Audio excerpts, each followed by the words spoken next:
The past investigated. Welcome to the Historical Detective Agency, your stop for journeying back in time to examine history as an investigator would.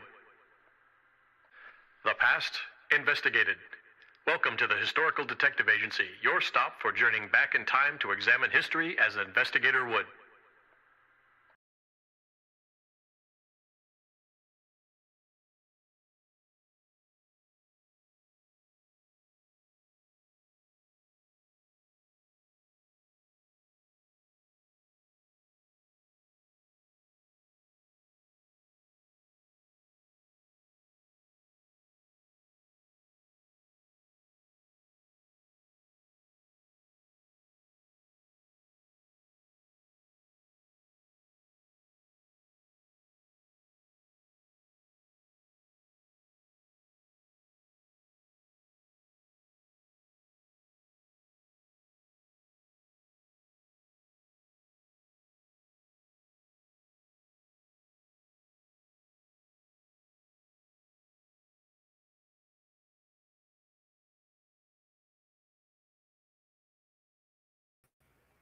All right, we're going to try this again.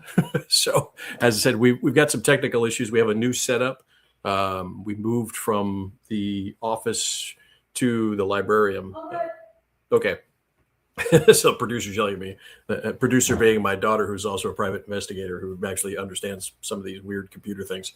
So, we moved from the office here, and Substack doesn't like StreamYard, so you have to kind of jury rig it in there and manually type everything in. And then Windows 11 decided to hate the world as it normally does, because this is an unsecured computer that was kind of given to us by another client for video conferencing and stuff. So we're looking at all of this. So we're kind of jury rigging things in here with a Swiss Army knife. So thanks for your patience. We're still waiting on Michael Young to come over. So he's got the link, but he was doing other interviews and there's a lot going on. I know there was there was a Kumamoto earthquake. It's not his region, but Masako and him, they know a lot of folks all over in Japan. So, they definitely focused on that. So he may or may not jump in, but he's got the link. So anytime he's ready, you just pop in here. So it is July 30th. We're going to be going over today a little bit. Initially, we were going to talk about some of the things that Michael had. He just got off of an interview with, I think it was Michael Knowles. And, it was interesting because I saw, snippets of it, and it's the differentiation and quality between someone that understands the kind of the big picture and the historical continuity and the patterns, right? As a good investigator, you understand patterns and you see what is similar among things, and you recognize that which is common to most cases, including historical cases, so you can apply it to the current situation. And there are others that get into the weeds of technical minutia that don't really apply, and they don't know how they apply, but they use that technical minutia as kind of a mechanism to insert themselves into conversations and into subjects that they may not really understand, but they talk technical, right? So it's a guy talking to all the details about a spark plug, but he still doesn't understand how to drive a car, right? He doesn't know the big picture. And I think that's very important. It's part of the reason we set up the Historical Detective Agency, is to begin to talk these issues in big picture, so that folks can kind of go, okay, and see the patterns, and then you can apply that same methodology to create your own operational model, so that it helps you understand and move forward today a little bit better, right? Or you're just a history wonk like everyone else is, and it doesn't. But it does two things. History can both be entertaining and educational. So in this case, we're going to talk a little bit about some of the problems that I see in coverage of the Gulf War at Hormuz. And one of the things is, we've put up things before with regard to the U.S. has been involved in Iran since actually World War II, right? We set up basically the Persian Command. The British led the effort, but we did all the heavy lifting and set up factories in Persia and Iran to resupply the Soviet Union with tanks, planes, guns, jeeps, petroleum products, you name it. We were manufacturing it in Iran, moving it up the Caspian Sea, up the Volga River, offloading it at Stalingrad, and keeping the Soviet Union alive, right? So the Soviet Union and Nazi Germany would bloody each other out, basically a meat grinder, and then the United States can come in. That was kind of the big picture. And then also the British had the secondary moment that we have established a huge presence within Persia, Iran, and that would solidify the British hold on that petroleum there, because that was a big deal for British Petroleum. As their navy shifted from coal to oil earlier, they needed to really secure supply lines for their petroleum for their navy. That was their first goal, and then autos were second. But their primary goal was that, and Persia was a massive part of that calculus, and so they were able to kind of leverage that through. So people that kind of get into the nitnoy, the little details about what's going on in the Strait of Hormuz, and they've got this type of missile and that type of missile. Yeah, okay, well, that doesn't really tell you the operational picture, right? That's the tactical, right? And maybe strategic, if it's a kind of an ICBM system or something that might have some impact on a strategic, but an operational and ultimately the political shaping, right? The political economic shaping, that doesn't really have much to do with it. And so you'll see two types of kind of policy wonk that goes out there, one of which kind of understands the patterns of history, that longue durée, and understands the correct history, which we try to promote here on Historical Detective Agency, is that correct history. Sometimes it hurts, it's not emotionally satisfying, but it gives you a good operational model that you understand it. So it's like a good detective that understands human nature. It's sometimes not really good, but you can't gloss it over. Human beings are human beings. We have been for 4,000 or more years. The same behavior patterns, roughly in that time frame. There's been no more evolutions in the brain in that period of time, at least, maybe more. So human beings are going to act a certain way. We have a very animal nature to a certain extent, and a good detective knows that, right? So he knows what humans are capable of and kind of what they do for motive. But if you have a fantasy view about human nature, the same as if you have a fantasy view about nations and how larger organizational structures act, you're going to be confused half the time, or you'll be surprised most of the time. And that seems to be what's going on now, is that people don't understand the nature of large systems and how larger structures, like oligarchical structures, like larger kind of macro networks of economic interests, manipulate, shape, and eventually can control, to a certain extent, national interests to further the economic ends, not the national ends. The nation is just a means to an end that a larger, more powerful structure can control. And that's true in many ways, and that's been true throughout history. And so you'll get people that come in with the minutiae of things, and they don't understand, and they've got talking points. I mean, a lot of the people that we've kind of looked at the network out there, and what's their social network, what's their financial network, that sort of thing, the link analysis. A lot of them are essentially, I mean, I wouldn't say it's a bad word. It's just a word. It's propagandist, right? They have a job to do. They're getting paid for it, right? They've been selected and moved up into the limelight because of it. And they got a job to do, right? They're going to promote what the guy that pays them, or the organization that pays them, does. Even if it goes through 2 or 3 front companies or shell companies to get to them, you just trace that back and, all right, they got a job to do. I got you, right? You're paid to say this crap. All right, there you go. But for everyone else out there watching, just understand that a lot of people don't have the bandwidth to be able to understand kind of these bigger pictures. And that was highlighted a little bit this last interview. And that's what I wanted to kind of talk to Mike about, was basically that Mike was looking at the longue durée of history. He was looking at the patterns, the longer patterns of power and shaping in a historical concept over routes of resources, using ideology to kind of mobilize the human resource. And the interviewer he didn't have the bandwidth for it, right? In other words, he didn't quite understand it. And the analogy, when I was talking to Mike earlier, that I used, that I personally encountered this a couple times when I was in EOD. We were explosive ordnance disposal, but we're talking networks, and okay, this is the bombing network, and it was counter IED or IED defeat, depending on what year you were there.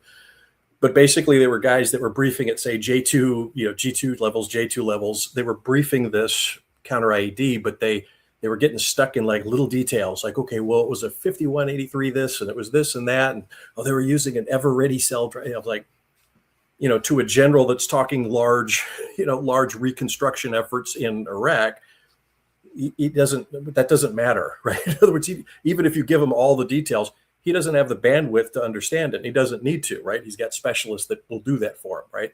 The counter ID folks. So looking at kind of that picture, some of the people that come on to some of these shows are nitnoiding details that don't have anything to do with, kind of the larger picture. And then somebody comes in and says, hey, this is This is the 10,000 foot view, right? This is really what you're looking at. And they get vapor locked, right? Now, unfortunately, they have a more of an emotionally satisfying story, right? A lot of people with the details, it gets people excited about it. And, what's this new system? And what's that new system? It's got this extra capability. Okay, well, there's other factors that go into this in a much larger picture over a longer period of time. And sometimes a big fancy weapon system is not going to win you the war, right? In fact, a lot of times there's history of that, right? The biggest battleship was Japan in World War II. Didn't work, right? So the best fighter up to a certain point, again, Japan, World War II. The best tanks, depending on what year you're looking at, was Germany. So you're looking at best rifle systems. All these different things combine into it, and you get lost in the details and you get excited about it, and you lose the big picture. So what we're talking about with Iran and Persia is the bigger picture. And over trends in history, the operational model that I'm looking at, and that we had talked and kind of doing out. Greeting from Queensland, Australia. Oh, very nice. So thanks for that. We've got Queensland, Australia, boys. So we've got Substack. If you talk on Substack, I'll have to manually type it in here and put it up because we can only get the comments from YouTube. So thanks for joining us on YouTube.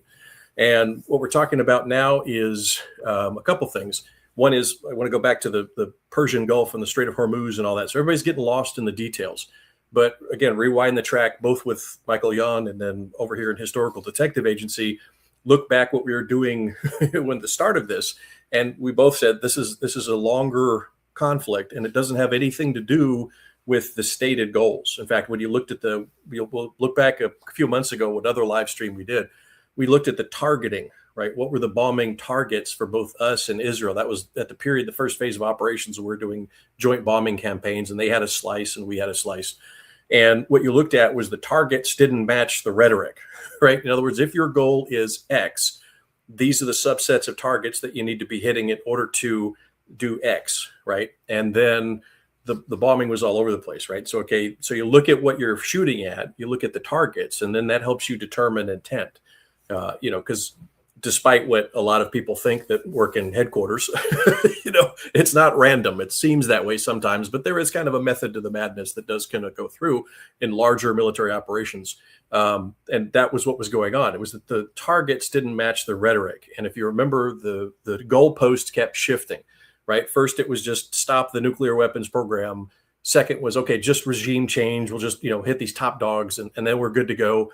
And then it mission creep, right? It just keeps changing. And then you have a separation of the two allies in this, if you want to call them allies, but the two allies, right? Israel and the United States, they start separating, right? And then you get the Gulf states get hit and they're putting their input in there. So it really was very chaotic. And you see America was kind of pulling and going back. And what were they negotiating on? So what you want to do is you want to look at the long-term historical trends of conflicts of that sort of thing. And if you look at World War I, World War II, if you look at the 7 Years' War, which over here in America we call the French-Indian War, but it was really, in my opinion, the First World War. Was in the 1740s, early 1750s. The 7 Years' War was the First World War.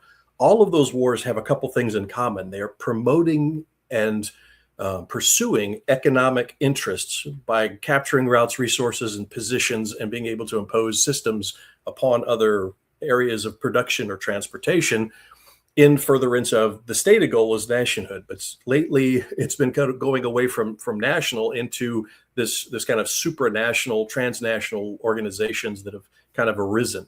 And you see that. So in other words, as economic entities went beyond borders, the goals went beyond borders as well. And so the interest of who gets to profit went beyond kind of the national interest. And I think that's what people's angst is now, is they don't understand, what's in it for us? What are we getting out of it as Americans or as allies? So, for example, in Australia. So all of this is kind of making a lot of people confused, and they're losing the script. But let's use the operational model of what we were looking for back in World War II, when we set up the Persian Command and we had factories in Iran, and we were able to kind of project power into the Soviet Union. Now, in those days, it was to support them, keep them on life support so they could fight Nazi Germany. But nowadays, if you're in the underbelly of Russia, that's a powerful position, right? It'd be like in America, you're right there at New Mexico, or Australia, you've kind of captured New Zealand. So that puts you in a very tight spot strategically, based on their landmass. And before that, remember the Great Game. So in Afghanistan, in Persia, all those regions, that underbelly of Russia was very much in contention between Britain. That's what the Crimean War, all of that was kind of working for, both moving the Ottoman Empire out of the calculation and positioning to maintain that Russia doesn't move up. Now, a lot of that was historical because of Mackinder's influence. And if everybody hasn't read him, definitely read Mackinder. His heartland theory influenced generations and still influences today the upper echelons of a lot of geostrategic planning. They look at that and they say, this is important. These pieces of land are absolutely important to maintain a certain balance of power. And looking at this in today's lens, Iran it's the same spot it was back in World War II. It's the same spot it was at when Britain was very much in Persia, and it was the same spot during the Great Game. It still occupies those same geostrategic positions and holds a very important part of it. And here's the other piece that's very important. Go back and look at our article about that Persian command in World War II. In the beginning, I shortened the article, but there's still a couple sentences in there. There's actually a longer history of it. The British needed Persia to be able to maintain telegraph lines to go into Afghanistan and India, which in those days were British colonies. And that communication line was absolutely essential, right? That was a massive communication line along established routes. What were those routes? They echo all the way back to the Persian Empire. There was a huge trading network, right? We kind of call it the Silk Road, but it was really Persian Road, if you really want to look at it, right? This Persian Road was phenomenal. So we always talk about Rome, which did have good roads, but before Rome, there was Persia, and Persia had a tremendous trading network, communication lines that ran all the way into India, all the way into what is now Turkey, right? And could reach into the Aegean Sea. They could reach into Greece and move in the Mediterranean once they had established that. And at one point, Persia was all the way down. They owned what's now Egypt and what's now Lebanon, Israel. I mean, all that. They had a Mediterranean gateway, and the trade flowed, and it was a massive area. And people forget that. And those lines are still there. Those geographic lines are still very important, perhaps more so than telegraphs, because what is the big push right now? If you're in America, I'd be very curious in Australia as well. You have data centers, right? Massive push in data centers. What did Trump do his first day in office? He had Larry Ellison, Sam Altman, and Masayoshi Son in the White House, day one of his second term. And he's talking about $80 billion going toward Stargate, right? Investment in this big AI center in Austin, right? And at the same moment, Elon Musk is going gangbusters at that time to build Colossus. Now he's on Colossus 2 in Memphis, Tennessee, which is the geopopulation center of the United States. And so the laying of these fiber optic lines, these positioning of these data centers is the big push forward. This is the new oil race, the new, information industrial race. This is the new revolution, if you will, in being able to establish control and systems, right? And along that, there's still banking and things like that. So you still have the banking, the financial, oil is still part of the calculus, but added to the mix, those pressures that create these geopolitical shifts, adding to that is the lines, setting up fiber optic lines, setting up data centers, who's going to be on what informational system. So the goal is every nation will be on a standardized system, right? That's why everybody went through Bretton Woods. Everybody wanted to go through, every system gets set up, right? That was the goal of the League of Nations, of the United Nations. Pretty much everything is, they want a standard system for interoperability and control. And this is the new frontier, is AI data centers and fiber optic lines, which run that information. And that is absolutely the big push that everybody has now, massive. And so when you look at Iran, because the British recognize that they needed telegraph cables to run down and run information into Afghanistan and India, right? And by extension, it moves into Southeast Asia, can move up into China. That's a huge note. That's a massive connectivity. It was massive in trade, right? The Silk Road goes right through there, right? Look back at Prester John, right? The Katakitai from all the way north of what's now Korea and Manchuria moved all the way over and positioned themselves above the Seleucid Empire, converted to Christianity. And then the Crusaders are hearing stories just up north, just on the other side of the Seleucid Empire, of these massive Christian kingdom, which was Prester John, the myth of Prester John. But that was because it's very easy to move over in Central Asia, right? And then Persia, you can move along those lines. Alexander the Great, right? When he crossed over, he uses those lines of transportation and communication, went right into India very quickly. So that area is very conducive to being able to lay these down. The oligarchs within the United States definitely want to get a hold of that, and they want to put those lines down there, right? Or they want that system to be tied in to the United States. And geopolitically, that's a big deal, right? You want to connect that with those systems, those informational systems that typically most of the time will run along old railroad lines, which will run along old communication lines. So you have to look at Persian Gulf in that not just oil, but the new oil of information. Data is the new oil. And as Iran is creating its system, as it gets online, if that ties the line between China and Russia, which are SCO allies, Shanghai Cooperative Organization allies, that's a link, right? So it's important to get that link out of the chain and put our stuff in there. Now, that's the U.S. geostrategic. The oligarchs don't give a crap. They're like, well, whoever, I just need the money and I want to get the profit from it, right? And they'll sell it to whichever group is going to bomb them in order to get them their piece of the profit, right? Okay, well, it's Israel. Well, they didn't do so good. Okay, U.S., let's get back in it. Well, you're not doing good. Well, and they'll start going out. Who can get me a good bombing campaign so I can start laying these lines in there? And that's unfortunate, but that's kind of the nature of war. And it has been, like I said, since at least the 7 Years' War. World War I, definitely war for resources and wiping out competing economic groups. World War II in the Pacific was that. I think, and it was interesting in Europe. They kind of shifted things around over there. So you look at these types of systems and you have to take that into the calculus, right? So it's not just the oil, it's not just the natural gas or the helium that's very important coming out of there, 30% of the helium. Because if you look at a bottleneck, who benefits from a bottleneck, right? Who profits from a bottleneck? Looking at our strategic reserves, what we've got. Oh, by the way, we sell helium. Hey, guess what? So you have to look at these things in a larger kind of a macro picture, and it always include routes and resources. Some people get stuck in an ideology, or they get stuck in this rhetoric, and it's okay. They're screaming Iran's madmen. Okay, who isn't? Right? As a detective, this guy's a murderer. Okay, he had motive. So does everybody else. Like literally, I can point in a room, and at some point in time, somebody has had an inclination, an ideation to kill somebody. 100%, right? Except for very, very few people. But most everybody, you can find something in their past where they were so angry or so threatened that they wanted to be able to, they ideation at some point to be able to kill somebody, right? Okay. But that doesn't give you means, motive, and opportunity. You need all three in that. Same as a case, the same as an historical case. What is really the goal here? What is the motive, right? If the motive is, okay, there's a power that's going to get, a crazy power that's going to get nuclear weapons. Well, we didn't start bombing North Korea. We didn't start bombing Pakistan. We didn't start bombing the CCP, right? And remember, North Korea's promoting terrorism. China, they're definitely doing it behind the scenes. Pakistan, oh yeah, they're a big supporter of terrorism, right? So, what really is the motive for the United States to do this? And you're inconsistent, right? So you can look at the pattern of behavior and you go, okay, well, that's obviously what you're saying doesn't match your targeting pattern. What you're saying doesn't match your negotiations.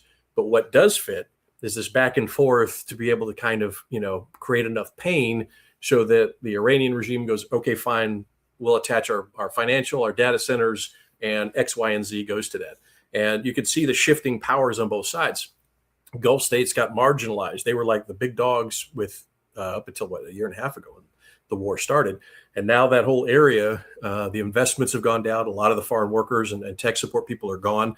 There's a lot of shifting away from those. Those were kind of artificial constructs that were these little free economic zones and tech development zones that were forward deployed, if you will. And the U.S. had assets forward deployed. And now it's seeming to shift. So Saudi Arabia becomes in a higher position. Notice we're negotiating with them to sell them some tech. Turkey's in a good position, right? I think Israel was trying for a better position, but they didn't do so well. And you can see that pretty much in Netanyahu's visit.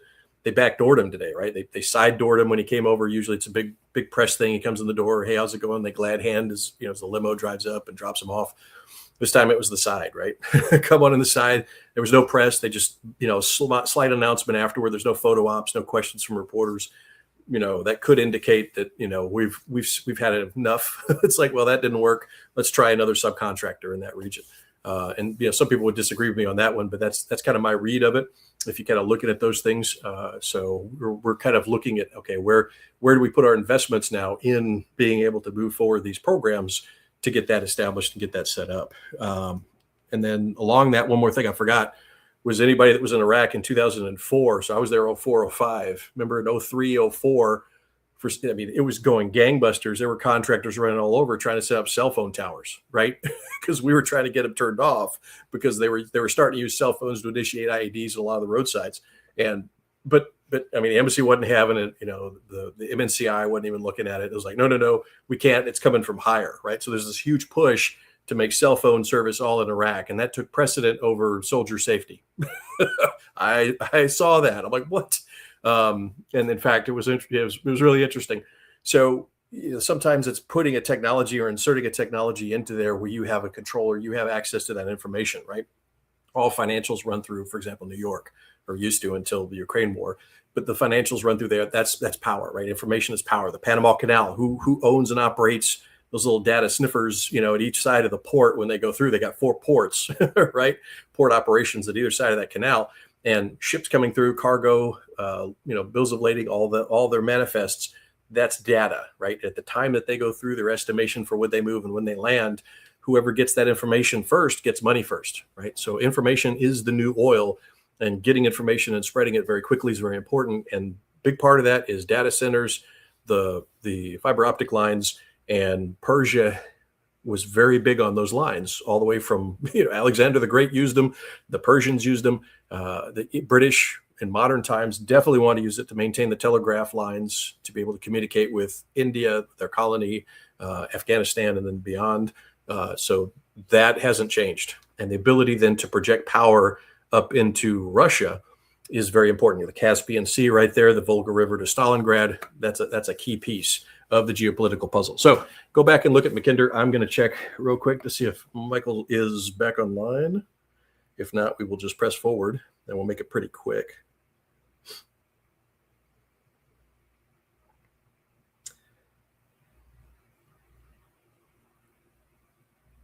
All right. Okay, there we go. So he's not back online. So we'll go ahead and continue forward a little bit. So we talked about that. I want to talk one more set. So everybody's looking at the Strait of Hormuz. The other historical hotspot that nobody really talks about, but it was pretty critical, is the Straits of Malacca, that area. And, about, depending on the year, 80% of certain trade comes through there for the Pacific Basin and the West Coast of the United States. That's a huge bottleneck. And Singapore pretty much exists to monitor and service that traffic that goes through that, what's essentially a natural canal, right? It's a natural choke point that kind of goes through there at the end of the Malay Peninsula. But as far back as the French, right as the French were building the Suez Canal, they went canal crazy, right? De Lesseps looked all over the world and said, I'm going to build a canal here, here, and here. That's when the Panama Canal, they began to look at the Panama Canal. They looked at building a Kra Isthmus Canal, which is in Thailand. So if you look at the trunk of the elephant, wait a minute, let me see if I can do this. I have a new system here. I might be able to look this up. We can get a map of Thailand. I'll share it. But basically, there's another strategic area that needs to be kept in mind. And again, nobody really talks about it, but it is absolutely vital. And that is the Kra Isthmus. Here we go. I will pull this up.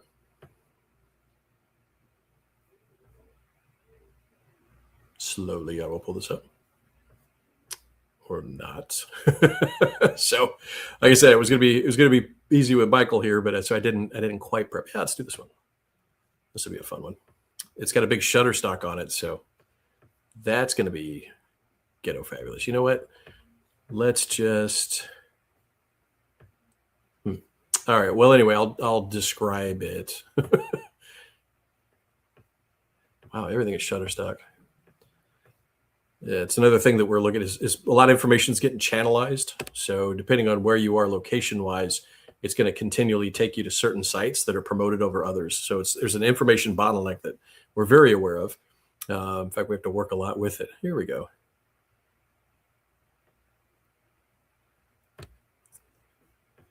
Well, I'm not going to do that. I'm just going to take this. So heck with those guys. All right, so I'm going to share screen here real quick, and we're going to look at the map of Thailand. It's got a big Shutterstock in it, but I don't care. All right, so add that to the image.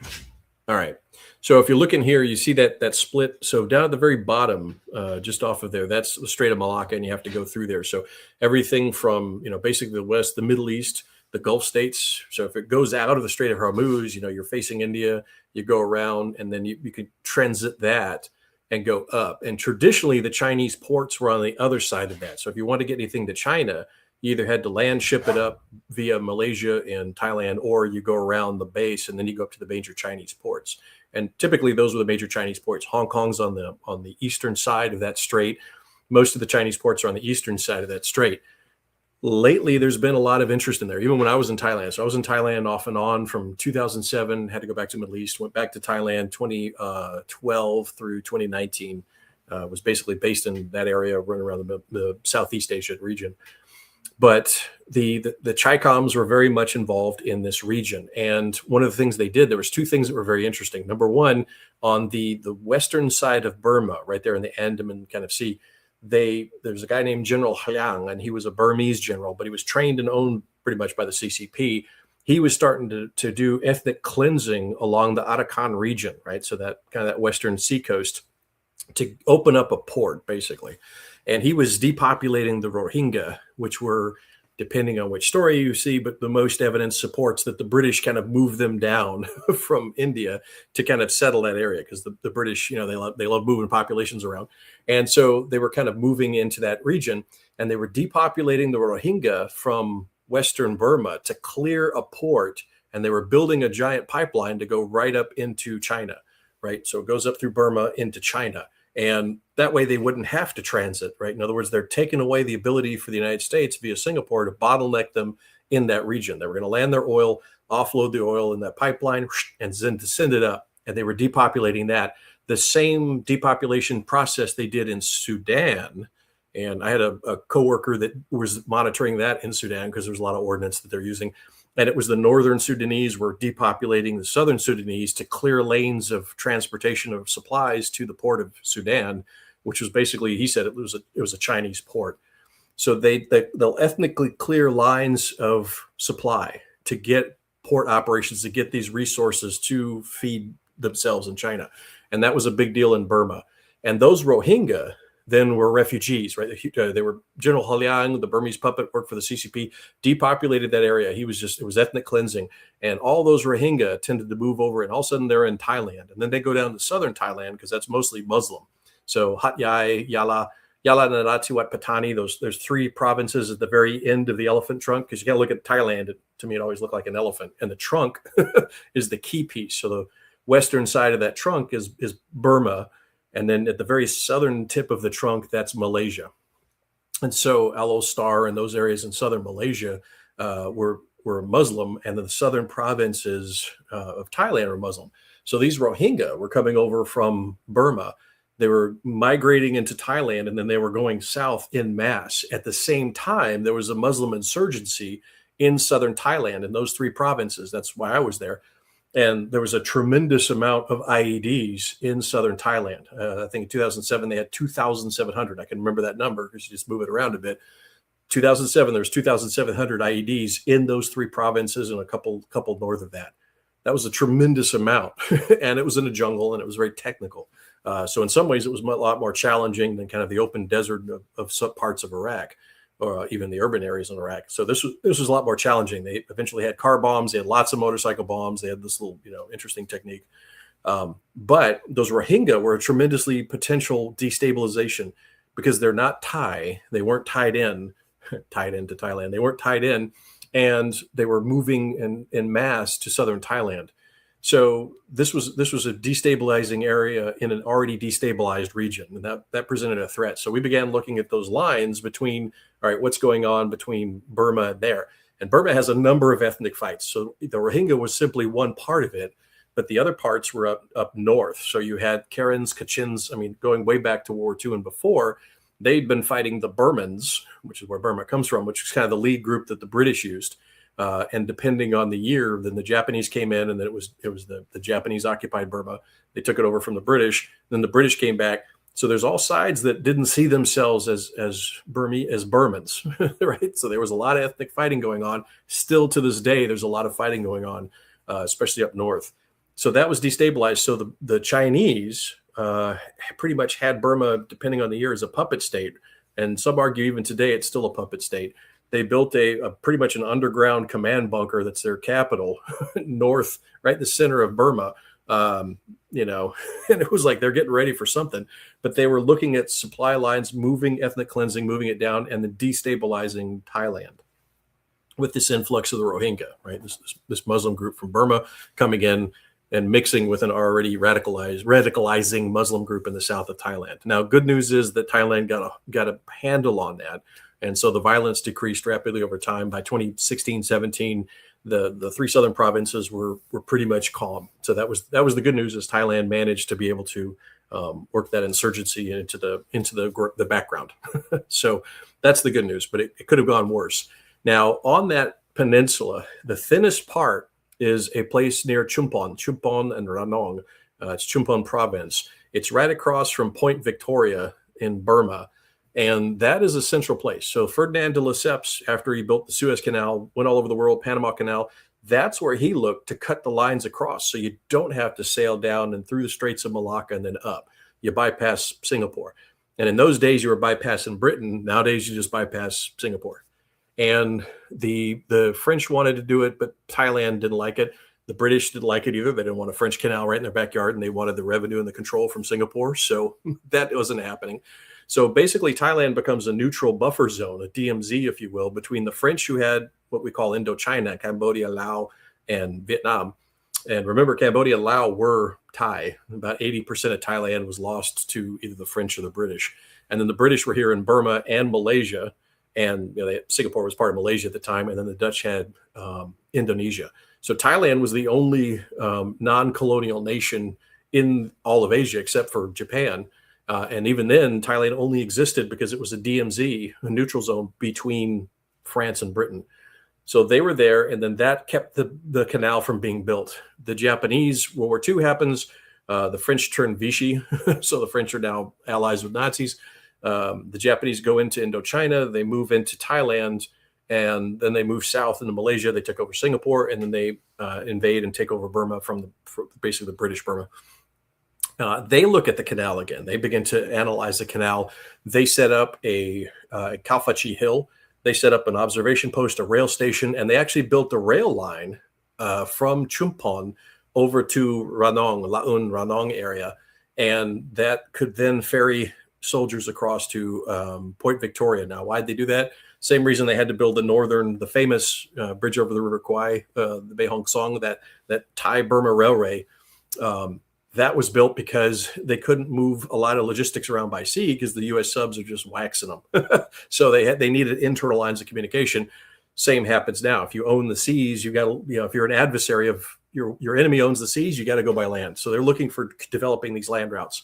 And a Thai canal was big. The railroad was moving the Indian National Army down and up into Burma to try to infiltrate them into India eventually. Battle of Imphal later came from that, but that was the logistics line.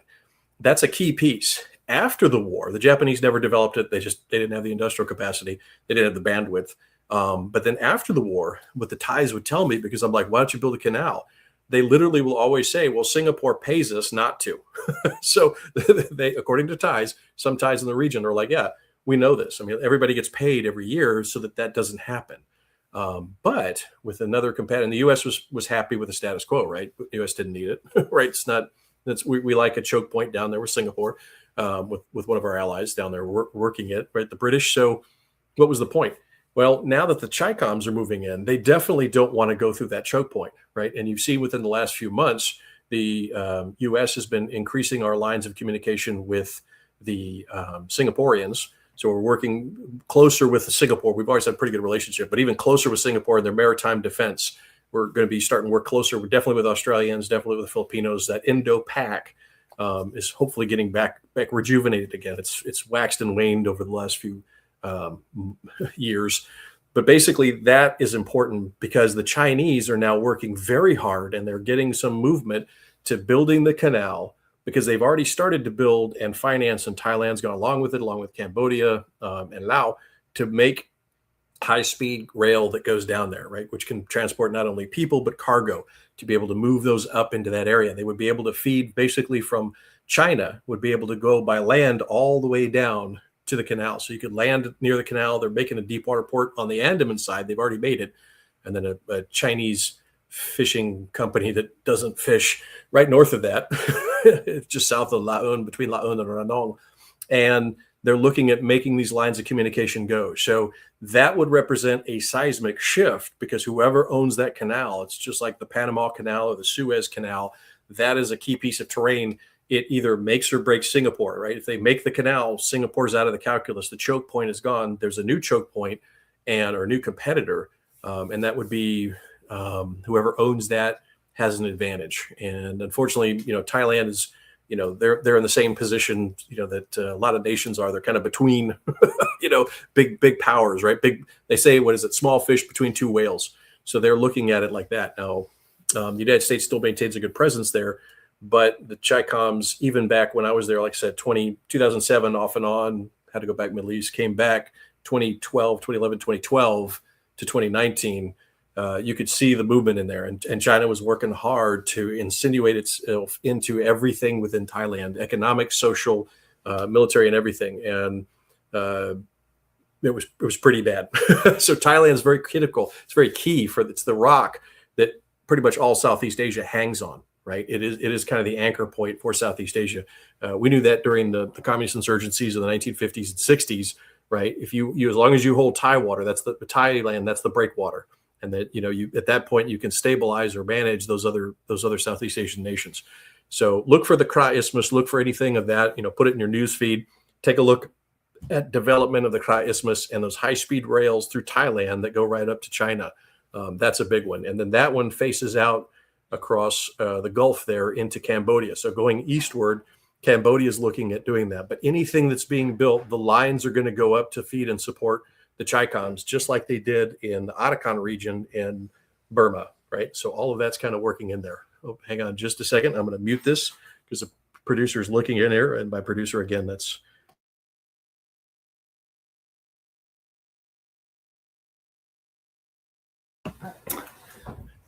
All right, hang on just a second. Michael's calling.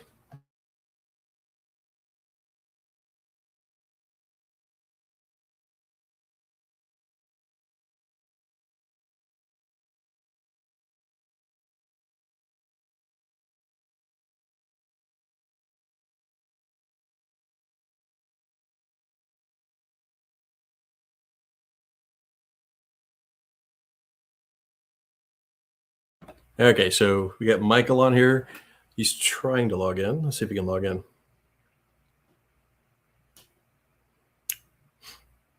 And like I said, there's a lot going on. He's got numerous interviews, and then they had a earthquake in Kumamoto. It's away from where he is, but like I said, Misako and friends, they're very connected there. So I'm not sure if anybody was related is in Kumamoto or Kumamoto area. So we'll see if he gets in here. I'm gonna hit you mute one more time because it looks like I got to call him. Hang on just a second. I need one of those little things that go da da da like an intermission break. Hang on.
Okay.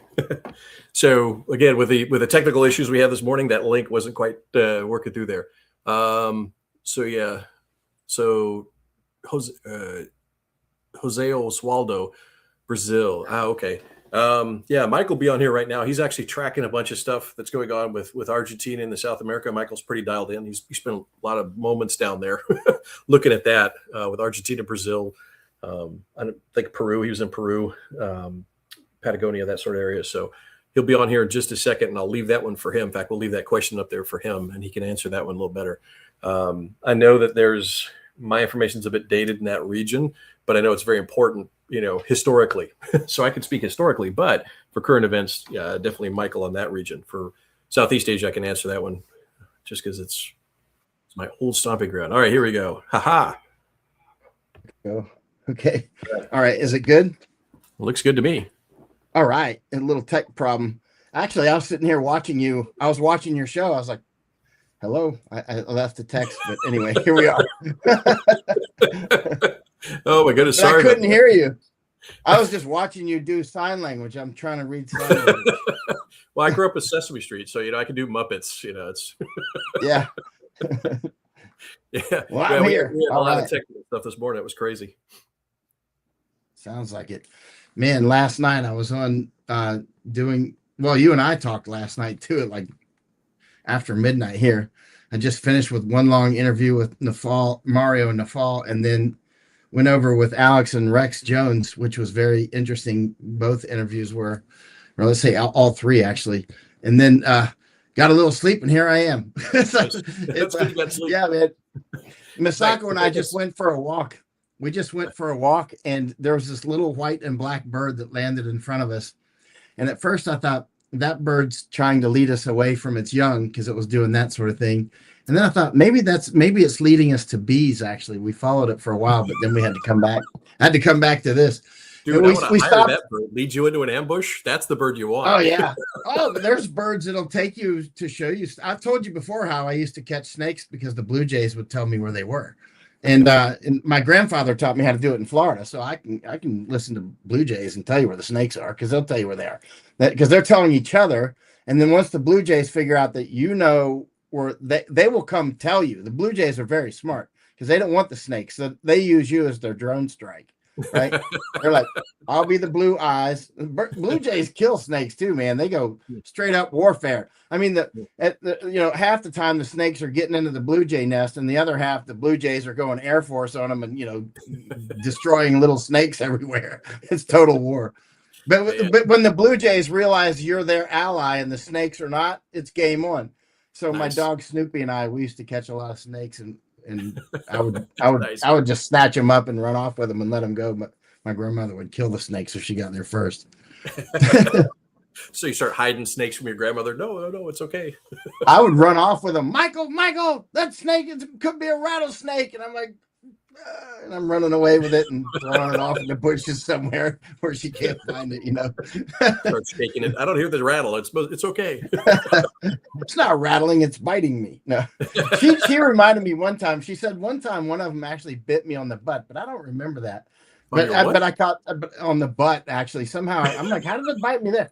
And but she said it happened. I think I remember that. I mean, but actually. You would think that I would, but then I looked through some of my old photos, like growing up, and actual combat photos, and I looked through old combat. There are entire firefights that I just forgot about. Not because I'm wiping them out of my mind or anything. There was just so much stuff. This is like bugs on the windshield. You know what I mean? And so maybe I could have forgotten, but she insisted. Anyway, so we stopped this old Japanese man about 20 minutes ago. And I asked him if he knew if that type of bird was showing us where bees were or something. But anyway, you lived in Japan? Is there a type of bird, a little black and white bird? It runs like a roadrunner to like lead you away from its young or something. But that one, we followed it so far. I'm like, we're way away from its young. It's like maybe it's leading us to bees, because some birds will take you to stuff they want you to do, like catch bees or something. Catch bees. They do. Yes, there are birds that'll take you to the next level. No, that there's birds that'll take you, honey catchers, right? They'll take you to the honey. They'll lead people to honey because the birds want the honey too, Wow. or whatever they want. I don't know what the bees want. I didn't interrogate the birds, but why not? I want to report. Now in Japan, I don't remember that one. Where the areas I was, they had those big giant ravens. We called them karasu tengu, right? Because they're we saw one yesterday, and it was and I started talking with it, and Misako's like, "Is there any animal you don't try to talk with?" Because it was right there. It was like it was right in front of us, and and I was like, and it looks at me. I'm like, you understand my language, or I'll do it louder. The other ones were around. I wondered if it looked like it actually, because those crows that you're talking about are really big, right? Yeah, they're actually like ravens. I mean, they're huge. Yeah, they're like it was a kid walking next to me. I saw it peripherally. I was walking, the Imperial Garden or the Imperial Park right before the castle, and I had a bag. And it was walking parallel to me. And I looked over like I thought a kid was walking up to get the bag. And it turned out to be a freaking, that giant walking raven. I was like, Gee. Yeah. Like, yeah. The first time I saw him, I was like, wow, those buzzards are pretty small. And, and then I'm like, wait a minute. That's not a buzzard. That's a giant crow. It's a raven. So I looked it up. Yeah. So we saw one yesterday. It may have been a baby or something, but it's so big. It's bigger than an American full-grown crow or even raven, right? Yep, that's why I call them tengu. So karasu is like the raven, and then tengu is that little demon that runs around the mountains. So they have the Japanese myth. There's two tengus. One's the dai tengu with the big nose, and the other's a little karasu tengu, which is like a kappa, or the karasa tengu. So it looks like a raven, spirit in the woods. So, but they're big. I could see where the legends come from because that thing was huge. It was just eyeballing my food sack. Gypsies will teach things like that, how to steal. And there's actually laws. I've forgotten. There's some countries that'll actually have laws that you can't have pet crows and ravens because they teach them how to steal. They teach them how to go get jewels. They go for those shiny things, right? Oh yeah. So if you're in Paris or something, you can teach the crows or whatever how to steal people's rings or whatever. When they're having lunch and they take their watch off. A crow flew off of my watch. That's crazy. Oh man. So in fact, that interview you had with Mara Newfall, we actually talked about it in the very beginning. About some people get all into the minutia and the detail, which really doesn't have anything to do with the big picture, right? And they don't understand the historical trends, so they talk and they're like, "I'm surprised this," and they're talking about either events or equipment that doesn't have anything to do with the big picture, right? And so watching that contrast, so you're at the 10,000 foot level talking about the historical trend, and this has been accurate most of the time, right? Almost all the time. This is produced an accurate operational model, and then somebody that just is so and he was talking details and this and that, and the caliber is this, it's equivalent to that guy, like we said in Normandy earlier, he narrates the Normandy invasion as well. And then there was a 9mm that hit in front and we returned with a 7.62. And like, yeah, what does that have to do with anything? It's like the bigger picture here.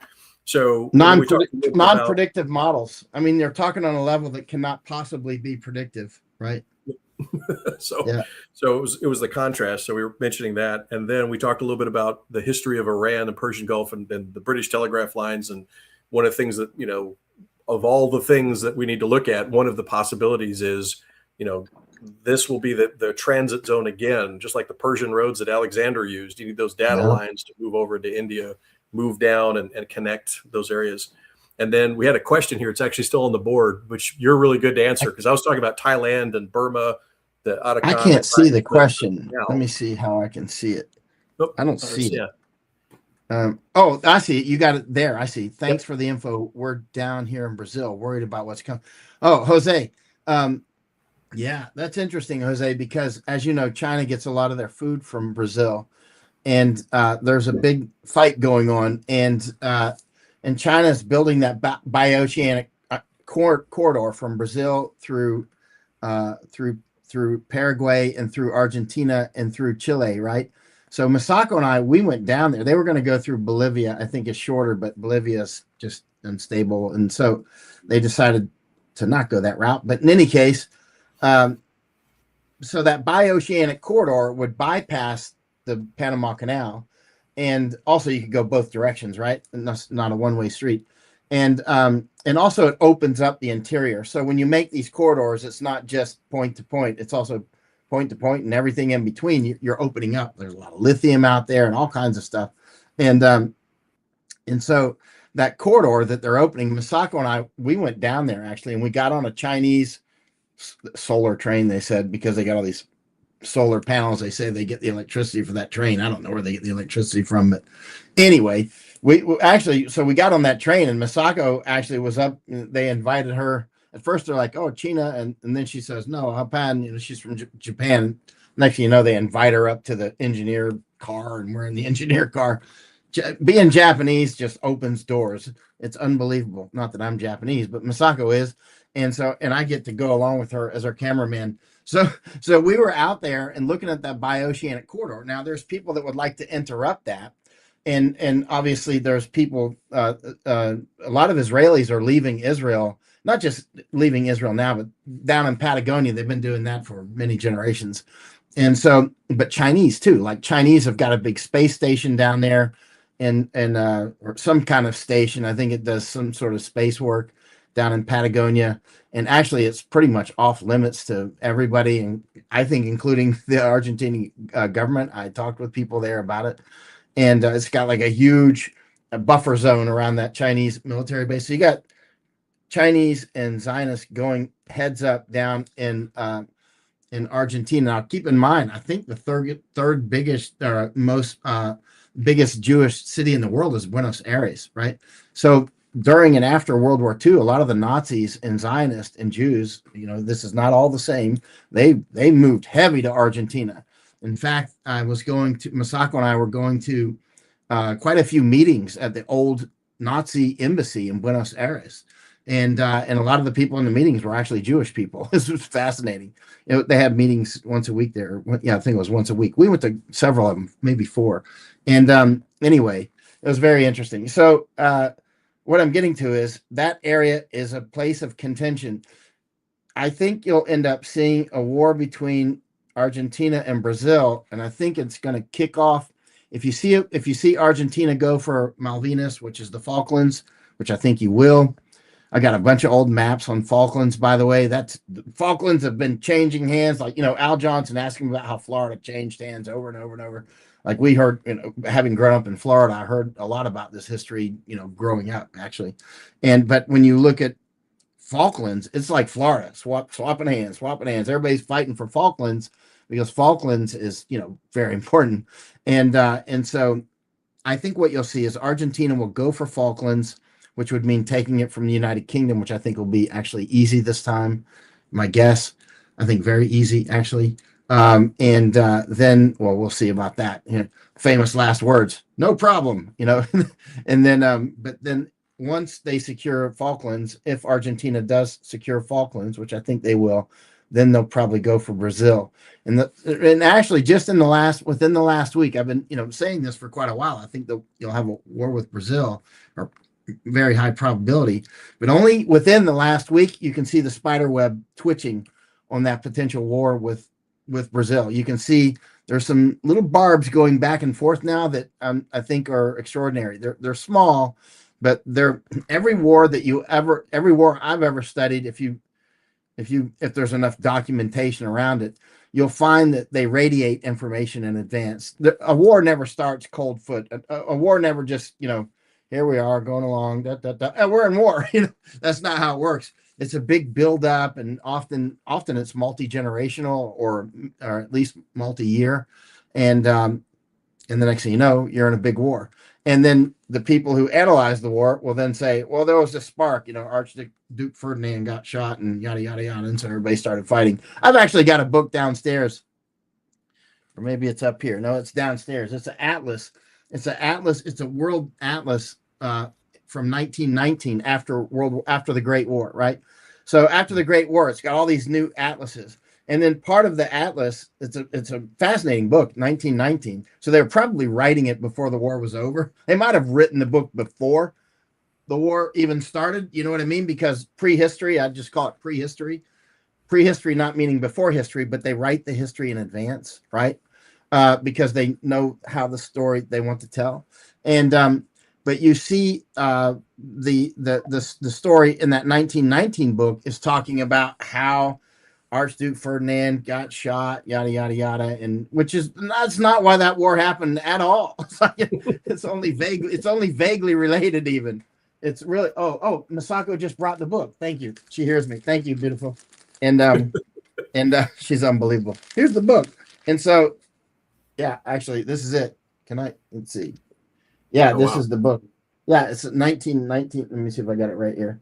And so yeah, and well, I was just looking at it yesterday or so I probably have the page marked. Oh, I do have it marked.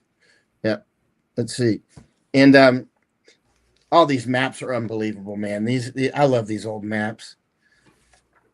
Anyway, it's going to be hard to show this, but it talks about how World War I started.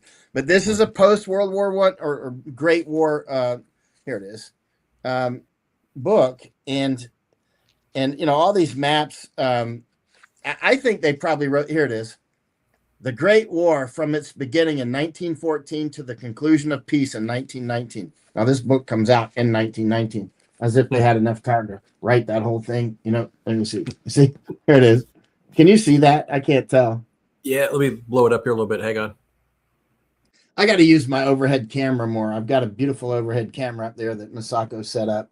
Yeah, it goes about, Ferdinand and all that stuff. But anyway, this is a 1919 book. But this whole book suddenly is written, which is extensive maps and everything. It was almost these maps in here are unbelievable. Some of them was it Oxford? I'm just curious. Who published it? Was it right Oxford? When the wars ended? The book's out. Because what you want to do is you want to tell the story first. Sorry, Al, go ahead. No, it's all right. Go ahead. Ginseng tea. All right. Who was that published by Oxford? I can't hear you, Al. Uh-oh. Hello. How about now? Can you hear me? I can't hear you. Uh-oh. No escucha. No escucha. How about now? No escucha. What's wrong? Uh-oh. I don't know if you can hear me. I can hear you. You can't hear me. Uh-oh. So I wonder if anybody else can hear you. Let's see. I can't see anybody else's comments unless you put them on the board. Drinking ginseng tea. Man, I wish I was drinking ginseng tea. Masako and I were just trying to find some ginseng a couple days ago, actually. Yeah. Ginseng, actually, Al will tell you all about ginseng. I'm guessing he was just talking about it because we're talking ginseng obviously was, Thailand. massive cash crop. And I can't hear Al. Yeah, the ginseng is interesting. So stream can hear both. So we got says the stream can hear both. So can hear both. Black Wolf can hear both. Masako, I can't hear Al. I wonder what. Why can't I hear him? It's so we'll pull you off just for a second. Yeah, everybody can hear both. Check the volume on. No. All right, so we're gonna pull them off just real quick, and then while he's fixing that real quick, the ginseng is actually interesting. So going back to that one, so we talked Thailand earlier with Kra Isthmus and the canal going through there, but the interesting part was with ginseng. So so Manchuria, most people think of China as this 4,000-year-old single monolithic kind of civilization. It's not. Up until 1911, so you're talking, the early 1600s to 1911, the Manchus owned it, and the Manchus were a tribe related to the Mongolians. And so, see, Mike, can you hear me now? Yeah, weirdly, without me touching anything, it just changed microphone. I blame the Chinese. Okay, so the CCP has you. It's a solar farm up north of you. They're beaming on you. They're locking in. So just like they did in Arakan and Burma. So but the ginseng is very good because Theo's in Thailand drinking ginseng. The ginseng initially it was a big cash crop for the Manchu Empire, which we think of as China, between 1600 and about 1911, when the Manchus fell and the China was born, the Republic of China, which was a Han-dominated kind of a construct. And this was massive. It was medicine. It was used as a drink. So it was a huge thing, but it was literally a monopoly of the Manchu royal family, and it was grown in Manchuria. And occasionally the Koreans would come in and they could bring some, but there was a specific brand of it up there. They started running out. It was over farming. There were some changes in the area up there, the terrain. And so basically they started dwindling supply, and that was needed. It was absolutely needed for the Manchus. The whole Chinese society needed that ginseng, and it started going away. Now there was a Jesuit priest that went over there, and he was cataloging it, right? Because the Jesuits are like the special forces of, of the Catholic Church in Europe. He goes over there and he starts working, and he realizes how important this is. As early as the 1780s, he was going through saying this is a decreasing supply, and he cataloged it. And he was kind of a botanist, and he catalogs it and he sends it out throughout the monk network, the Jesuit network, but also other missions. And up in Quebec, he says the climate conditions in Manchuria match that in Quebec, and he knew that there was a priory up there with the Jesuits. So he sends it over there. They start looking around, and sure enough, in the St. Lawrence Valley in Canada, they find all this ginseng, and they had a lock on it, right? So France starts importing it. They try to grow it domestically. It's going out there, they're harvesting it, and that was a major cash crop to begin to augment the diminishing supplies of Manchurian ginseng. Was the St. Lawrence Valley ginseng, and it was big money. And we're talking the late 1600s. Now we're in the 1700s. Now about 1749, 50, the 7 Years' War happens. There's some shifts going on, and Britain kind of takes over that area. In 1770s, before Britain can get a hold of it, because that ecosystem, that little bio tract goes from the St. Lawrence Valley down into Appalachia. So you're talking Kentucky.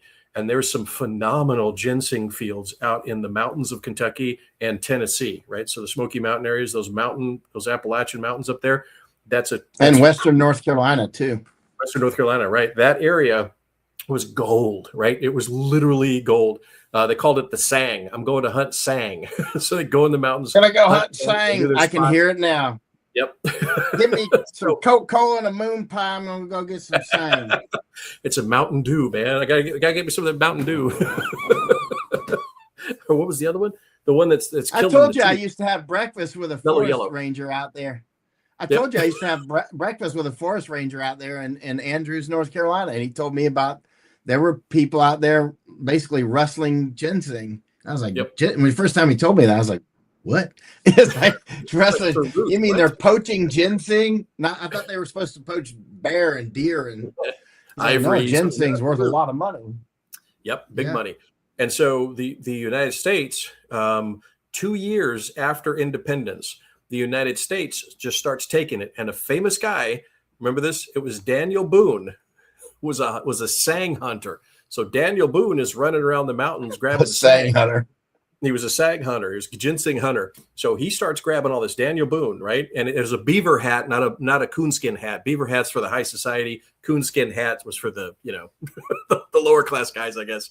But he was very big about, don't you dare call it a coonskin hat. I guess in his writings, like, okay. But he would take a wagon, and also they would go on rafts, and they would go from the mountains of Kentucky and Tennessee and North Carolina up to Pittsburgh, and that was in Pittsburgh was the landing. Pittsburgh was the shipping that would then go to China. And 2 years after the United States gained independence, we're shipping massive amounts of ginseng to China. And there was a guy who was if you look back, it's the Philip Morris Company, right? So Morris was doing it. The business partner of Alexander Hamilton was involved in it. I mean, these are some big names, right? Vanderbilt's investing in it, right? J.J. Astor was the big one. So J.J. Astor, the original, his great-great-grandson was the one that died on the Titanic that said, I'm not going to get a lifeboat. I'm going down with a ship. That guy, J.J. Astor, the one that said, I'm not going to be in the Fed, all that on the Titanic, his great-great-great-grandfather made a ton of money from investing in ginseng trade with China.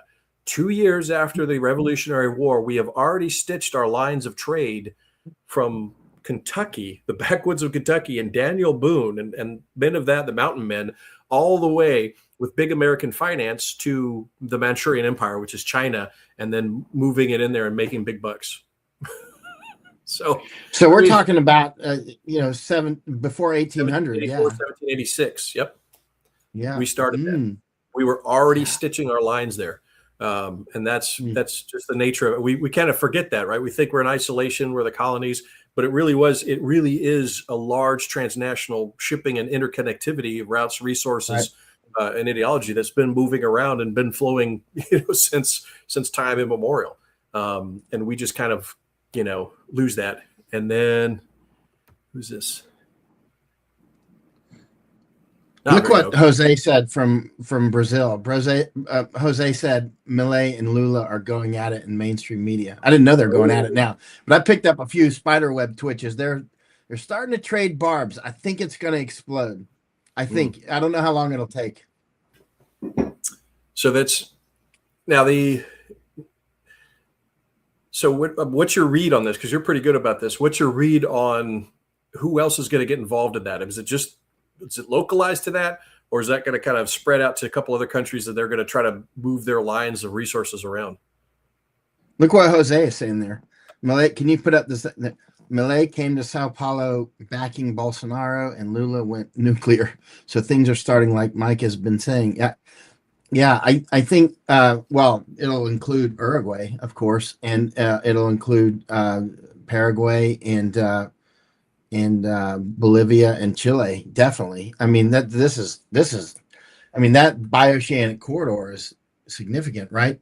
And also down in Patagonia, they'll be duking it out down there as well, because that there's the passage down there as well, a couple passages that that they're going to want to cut off China from their food, so you can't get from the bioceanic corridor. Or through Panama Canal, or through Malacca, or through or going around South America, and I think that the global, because keep in mind, on the larger context, we're talking about people trying to create global famine, right?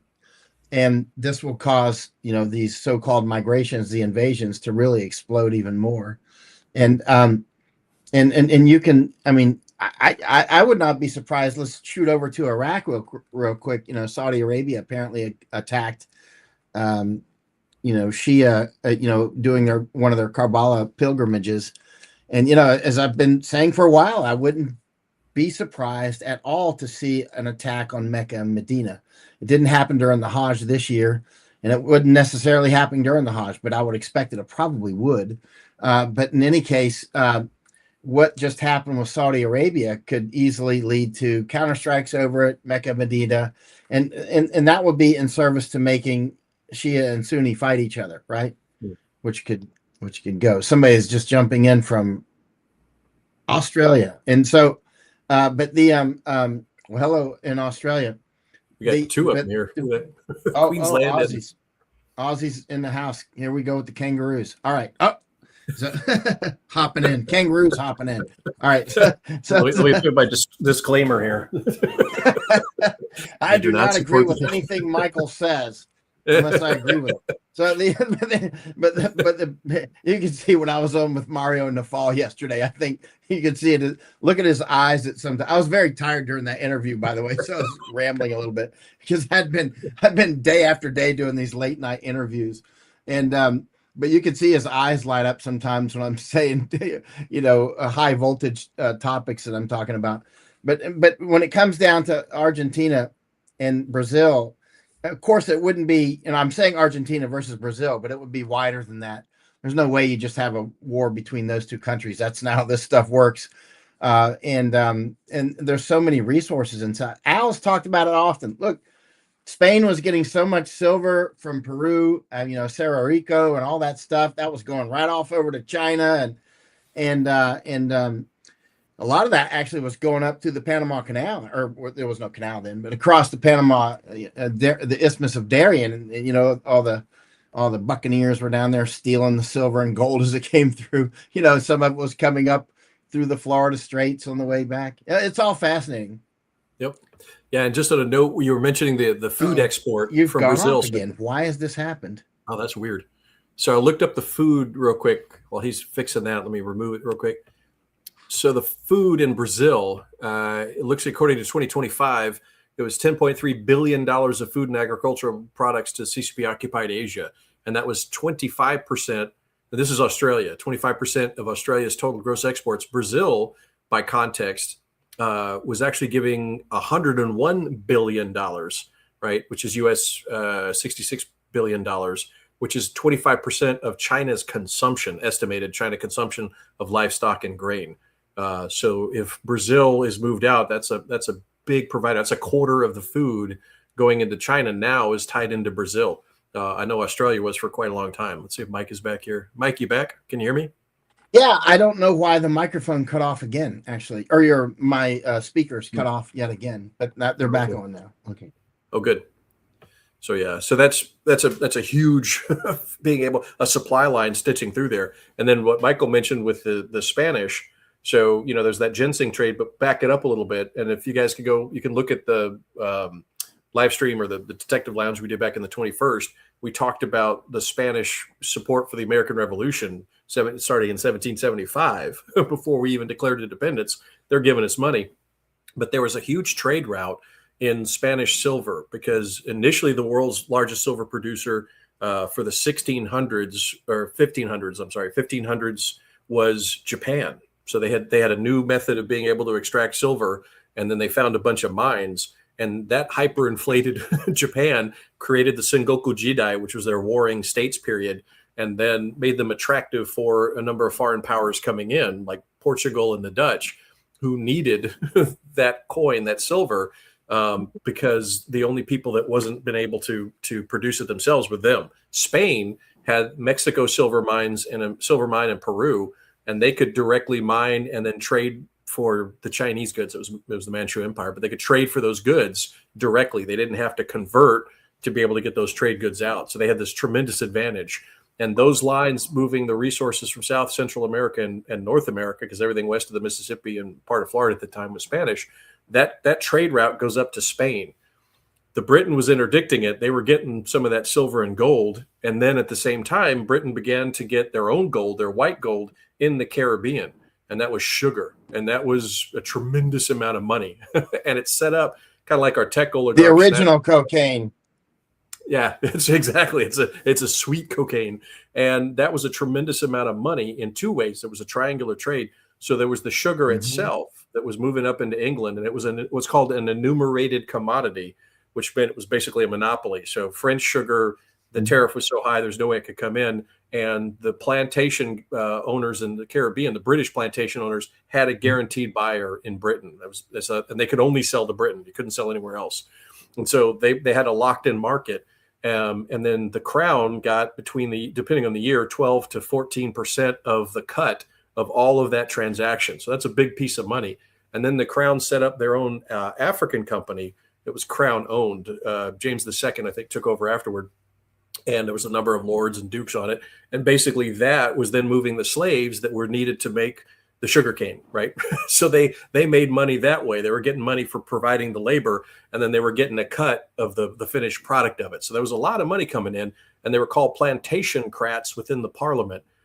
When Spain went to war with Britain in the 1781, after having supplied the United States with money, silver that could back our currency, and gunpowder, 9 million pounds of gunpowder. Was that the War of Jenkins' Ear? War of Jenkins' Ear? Well, they did. So when they finally went to war, it was in Mobile Bay. They launched into Mobile Bay. They went up into Natchitoches, and then they went over to Pensacola, and they basically grabbed Western Florida back from the British because they had to cede it to them after the 7 Years' War, the French Indian War, whichever you want to call it, in the United States. But basically that spoiled the British plan for moving into Mexico, moving the Spanish back out of the Caribbean, giving them a hold. And then now they were starting to move in the Caribbean, which interdicted those supply lines of sugar, that huge revenue that was coming up into Britain. So you had two supply lines crossing. You had Spanish silver moving up. You had British sugar money moving up, right? And they're raiding each other. Now the United States comes in as a calculus, and Spain funded that revolution in 1775. They were one of Netherlands also did, but Spain put a big chunk of money in there early on, gave it supplies clandestinely while it was still neutral, and allowed the U.S. first Marines, the South Carolinians that came down and basically were river pirates moving up the Mississippi, and a couple of them in the Sabine and Red River. They were raiding. They could go back to New Orleans to a neutral zone and safety, right? And oh, by the way, we found this recently. The Spanish allowed John Paul Jones to rest and refit in Spanish ports. So at the same time they're doing this, Galvez is moving across, grabbing Florida again, threatening the Caribbean. The Spanish are besieging Gibraltar. They took Majorca back from the British, and they're threatening the British. They're fighting them in South Africa. They're fighting them in India. It's a global war. We're a theater of this for the second time. The first time was George Washington in the French Indian War, which was the 7 Years' War. It was our theater of the 7 Years' War. And again, global routes and resources, everybody was fighting. So those lines, and you know this, like Panama's got gold. It's just gold, it's dripping with gold. It's just sitting there. Those lines, that resource, right? It's a grab for those resources. And, there's tons of those still there. And it can either go easily to Asia, which is CCP controlled area, or it maintains itself within kind of the Western oligarch system. So you're absolutely right. That is a tremendous thing. And now the CCP is dependent upon, according to this, 25% of their food intake now comes from Brazil. So conflict down there potentially interrupts that supply line, which is very interesting. So thanks for that. Those questions. Great. That's why I think that there will be Mario. If you're not dazed and confused, you're not paying attention. Because there's so much that goes on. There's so many named wars. It's like, for instance, the War of Jenkins. There are so many conflicts just between Spain and Britain. How can you even keep track of them all? And then you got France and Spain and all the. It's a huge amount of named wars. And Jenkins' ear was interesting because that kind of kicked off down near Panama area where the Spanish cut off Jenkins' ear, and he went back to. He was a British Navy captain, Navy ship captain. He went back to England and he was showing his ear to people for a long time. And anyway, it ended up when that war with Jenkins' ear, which was that was actually I looked it up. It was actually 1739 to 48. But that war, Jenkins' ear, though, was part of a larger complex of wars that were already going on. It was one of those. The spark was Jenkins' ear, but in reality, it was a lot of other stuff, like normal. There's never like one spark that really made the forest fire. You know what I mean? It's always a bunch of other stuff. And then the spark comes along, and we're like, "Oh, they shot the, Ferdinand or whatever." But it had nothing to do with that. Yeah, we're gonna kill millions of people because the Archduke got assassinated. The firecracker that burned down California. Yeah, right. It wasn't that. So, Yep. Yeah. In fact, William Granger, we don't have it on there, but William Granger says routes and resources. So, yep, absolutely. It's routes, resources, ideology. That's right. And then there's and Jose is saying farmers are being bankrupt with actually. William Gurley said what do you say? William G said. Oh, William Gurley? Yeah, he's the one that says routes and resources. William G. All right, William G. Is he talking about William Gurley? Bill Gurley. Hey, we found him. He exists. There's a Bill Gurley out there. There is actually. There's multiple actually, as it turns out. Oh, what headphones are those? The guy in Thailand. Cool. These are SI-VGAs, and they match my. I can do this now. So I have this is my old library. This is my librarian where I come and just kind of my studies. But there's an older record player radio right there. And so for the aesthetics, I don't want a modern earphones. So I got the old earphones that'll plug into that. So it kind of blends in. So so it's my one little sort of luxury. It just blends into the old record player that I got over there. So, which is needed because they're destroying all the modern media, as you guys know, from books that are being scanned into AI and destroyed. It's finally jumping the media blackout that's becoming more popularly known. I know Masako sent me something on that, and it was pretty good. Like vintage. What did she send you? Cool. But Masako was interested in she had a report that Anthropic was taking books, and company was taking books, they were buying them and then destroying them. And yeah, that's true. She showed it to me too. Yeah. Yep. And that was to get around copyright too. So there was an interesting court case that's going on right now where they're being sued by a bunch of authors because they took not only the old books, but apparently they were taking new books. And there's a loophole. If you take a new book, scan it, but you destroy the book, you break the spine and then destroy it, you're not violating copyright because it's only print copy. I was like, what? So they're working that through right now in a court case, apparently. And so we're kind of looking. That's a clear side skirting the copyright. I fought so many copyright fights At some point, my lawyer was like, "You're becoming like a copyright lawyer." I'm like, I have to fight so many copyright fights. I could, there was times when I was advising him on stuff. I mean, I read so much copyright law that I can tell you right off the bat, that's a clear skirting around intellectual property right there. Yep. So they're being sued right now by a bunch of authors because they were going on that premise. So that's an open court case that hopefully will be judged. I hope the lawyers crush them because I mean that's a clear. You know what I mean? And there's people that get upset. Oh, you're not sharing. Hey, you spend years and years of your life researching something, and then watch people steal from it. And furthermore, they're destroying our old books. I mean, in addition to that, which will be out of copyright if they're really old. But the point is intellectual property does matter. There's so many people out there that think intellectual property should be just everybody's. There are absolute fools who think that. I mean, they have no idea how important it is to be able to guard your intellectual property. It's absolutely vital. But as soon as you try to take something from them, they're like, it's illegal. Yeah, sure. Because you got to be careful when you just now. Obviously, intellectual property can and is abused like everything else is, but there's no need for any authors or whatnot or musicians or anybody else to do any intellectual software. There's so many things that are dependent on intellectual property rights. It's a lot of stuff, and it is abused. There's no question about it. But if you don't have intellectual property protections, I mean, that changes the world immensely. Yep. Yeah. There's some stuff now. It's interesting also as a subset of this one, because they're using this to build AI's brain model with books. But the other part is AI is actually now, because it skims and it mimics, right? That's kind of how it operates. So it skims, it mimics, and it synthesizes. But a lot of people have said, I want artwork in the style of this artist. And then they'll have AI generate it. So it's hard to distinguish it from the artist, but it's not his work.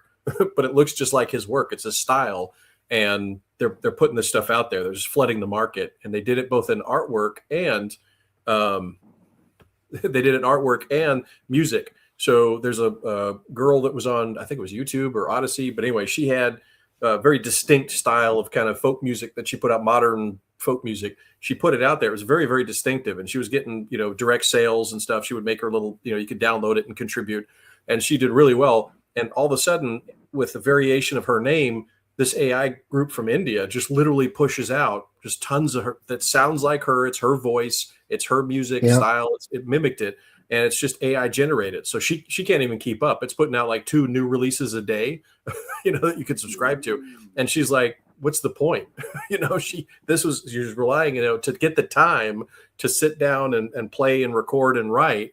She has to take time off work. She needs to be compensated for it if you want more music, but now it's gone. Right. And so she can't sue them because they're in India. It's difficult for her to sue it. She's just a college kid, but that's a lot of the problem is this AI is destroying a lot of things that we don't think about because it mimics the copyrights. We need stronger copyright laws against AI.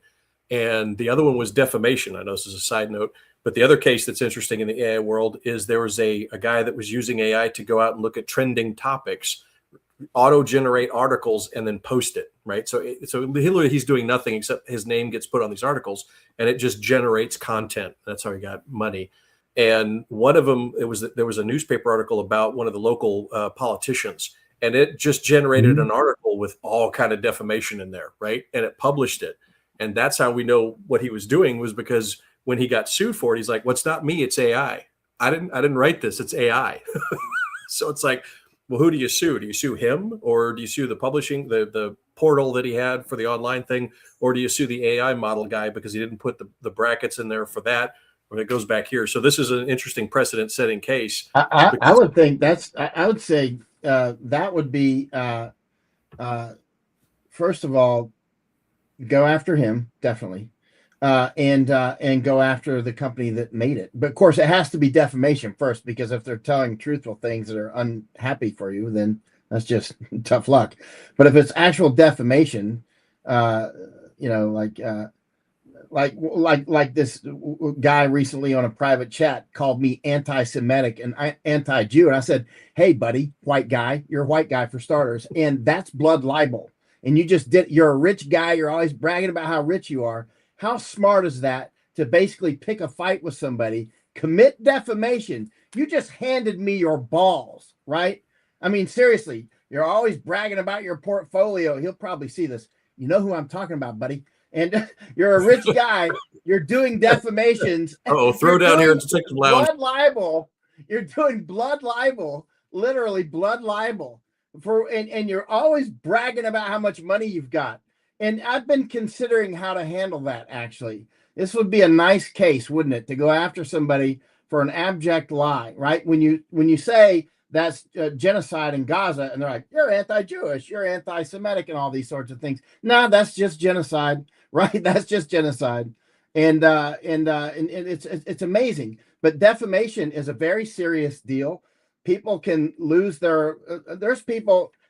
Al, you and I have talked about this many times. People commit defamations from one word on an X. Like this. I remember this case years ago where there was some a case that happened with a school, and there was a settlement made in favor of the family. There was some school defamation or whatever, but part of the settlement was the family could not disclose the settlement, and so the child, who was a minor, got on, it was Twitter at the time, and said, we're going to take a nice vacation from the settlement. But it was like an $80,000 settlement, as I recall, and instantly the people that lost said, look, violated, and they didn't get the $80,000, didn't get the vacation. Anyway, one word can cost you everything you own. One word. Like if you call somebody, let's say, a whore, and they're not a whore, right? And if they are a whore, then you can win the case. But if they're not, like you can lose everything you've got and things that you haven't earned yet, right? Now, I've said that before, and people are going, well, how are you going to lose what you haven't earned yet? Trust me, you can. If you get a $15 million judgment against you, and you only make, $50,000 a year. There was one lady, I think it was in Arizona. She was found, in the wrong in a defamation against some medical company, as I recall, and she lost. And she was finally working in some animal help center because she's like, if I work, I lose everything. Everything I earn goes right to that settlement for the rest of my life. I mean, they basically burned her at the stake. And whether she had it coming, I don't know, because she apparently was costing them. Apparently, the gist of the case, I recall, she went to some medical treatment. I think it may have been cosmetic surgery. Those end in a lot of lawsuits, cosmetic surgery, right? So that's why, the plastic surgeons, cosmetic surgeons, they're checking out the potential patients because they don't want to get in a big lawsuit, because a lot of people get cosmetic surgery and they don't come out looking like, the superstar they want to look like. And then they sue the surgeons, right? And it was a case similar to that. And so she's like, they're doing this terrible thing, and it was costing them business, according to them. And then anyway, she lost big, huge judgment against her. Be very careful what you write. When you pick up the keyboard, that's a WMD against yourself if you're not very, very careful about it. Mm-hmm. That's true. Yep. And then this is for people that are interested. There's actually a number of I've lost the oh no, microphone again. Huh. That's weird. Okay, well, I keep popping them off and on, and maybe that'll work. But for people that are interested, this is one of the many AI or suits against AI for copyright infringement. This was for an online art thing, DeviantArt, and there was a number of artists that saw, their work being copied and put out there. And a lot of people rely on it. So if you're interested, just kind of go in there and Google. There's about 3 or 4 of these lawsuits out there. What is the music? This one was for art. And then there's that one for defamation for the guy that was using it as an article generator, and it went off the rails.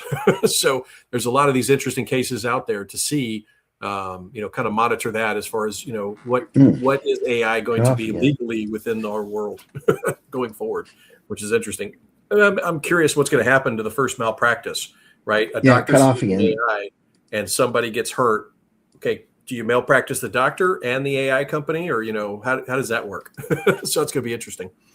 So, and now Brazil, you guys are beacon of light. That's just my lighting. It's just really bright. So I've got this little light right there. So Michael's got all the light. I'm just here. Let's see. So one more thing I wanted to kind of touch on.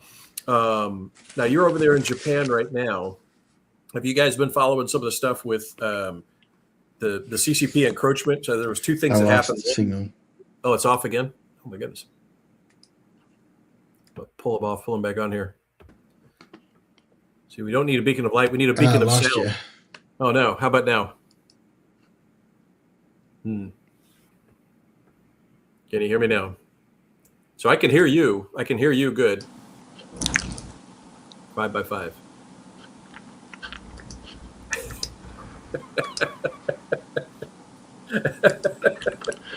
All right, Black. Just one more thing. All right, let's see. I'll keep talking here. We'll go ahead and go forward. Yes. So Black Wolf has noted the last 3 or 4 detective lounges I do. I go, just one more thing. But again, I've been accused of being the love child between Rockford Files and Columbo. So it's always just one more thing, So it's a technique. You can use it in those elicitations, and I just kind of keep it my speech patterns. Let's see. We got a couple more comments here. We'll go through or 8 on it.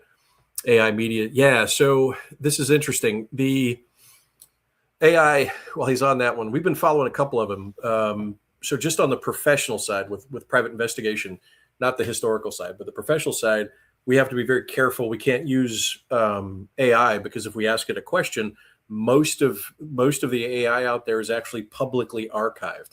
So, for example, we've been having a field day lately going into and looking at people's conversations and questions they've been asking ChatGPT because it's archived, right? There's a public website. When you type a question in many of the AIs, it literally archives it as a website that I can now, or anybody can access. And people were putting files in this. We saw business files. I mean, it was insane. All of the information people are putting in and asking AI to do something is public and it's posted. So it was a bonanza for, investigations, just, scrape it, bring everything in because you never know when it's going to be needed. So for private investigators, we cannot ask a question of AI because of confidentiality with what we're doing. Right. So it skews AI. So if I'm like, hey, did, John Smith, murder and rape hamsters, right? If I put that in there, it'll work its way into AI. And sometimes it auto completes things. So if you type in John Smith, sometimes it'll put in, does he rape hamsters? Does he murder hamsters? What? Hold on. So it sets yourself up for liability, and there's no information security and insurance on it. Since this time, we've had a pretty good client down in Florida that said, okay, let's build an AI that's, on its own. It's not tied into anybody. It's here. It's physically secured, and it's not going to post anything. But the ability of people to be able to discern exactly what AI is, and this includes some investigators, and B, what it's capable of, is very interesting. Some people think it's super smart. It's got all this information, and it's only got the information it has, right? It's like a child with instant recall, but he's only got what he's got in his elementary school library, right? So he doesn't have everything. And then how it processes information is more to please you on most of the models than it is to come up with an independent, reasonable answer. And it does hallucinate. They can't get away from that kind of hallucinations that it does. It just randomly puts information together and processes it in a way that it's not grounded, doesn't make sense. And it's interesting because it seems to be getting worse in some respects. And so we have to be careful about that. And what does it do for psychosis? In fact, let me pull that up. Let me see if Mike's here real quick. Mike, can you hear me? Yeah, somehow I keep losing audio, but I'm back. Oh, okay. Again, I blame the Chinese. And seriously, though, look around for any type of solar farm, because apparently the Chinese have just been going gangbusters in Japan, buying solar farms uphill and putting it where runoff and bad things happen. So it seemed to be a pattern, but so we'll see. Let's see. Let me see if I can find it. I was just talking about AI, and there is actually a new, it's probably going to go in the DSM-V4 here shortly, but a number of groups have been coming out with. You mean the psychological book, DSM-4? Yep. So for AI, let me share the screen here. So they're going to diagnose AI now as being crazy, or people that No, track AI too is much. causing crazy. Oh, really? Yes. Wow. Here we go.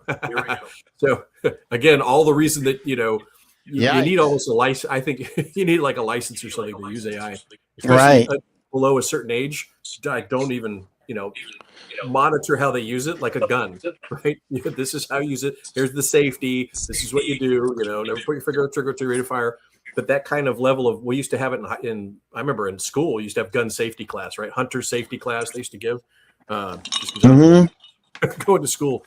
But they actually have now a problem of AI psychosis, where AI is inducing a psychosis. It's like an echo chamber, right?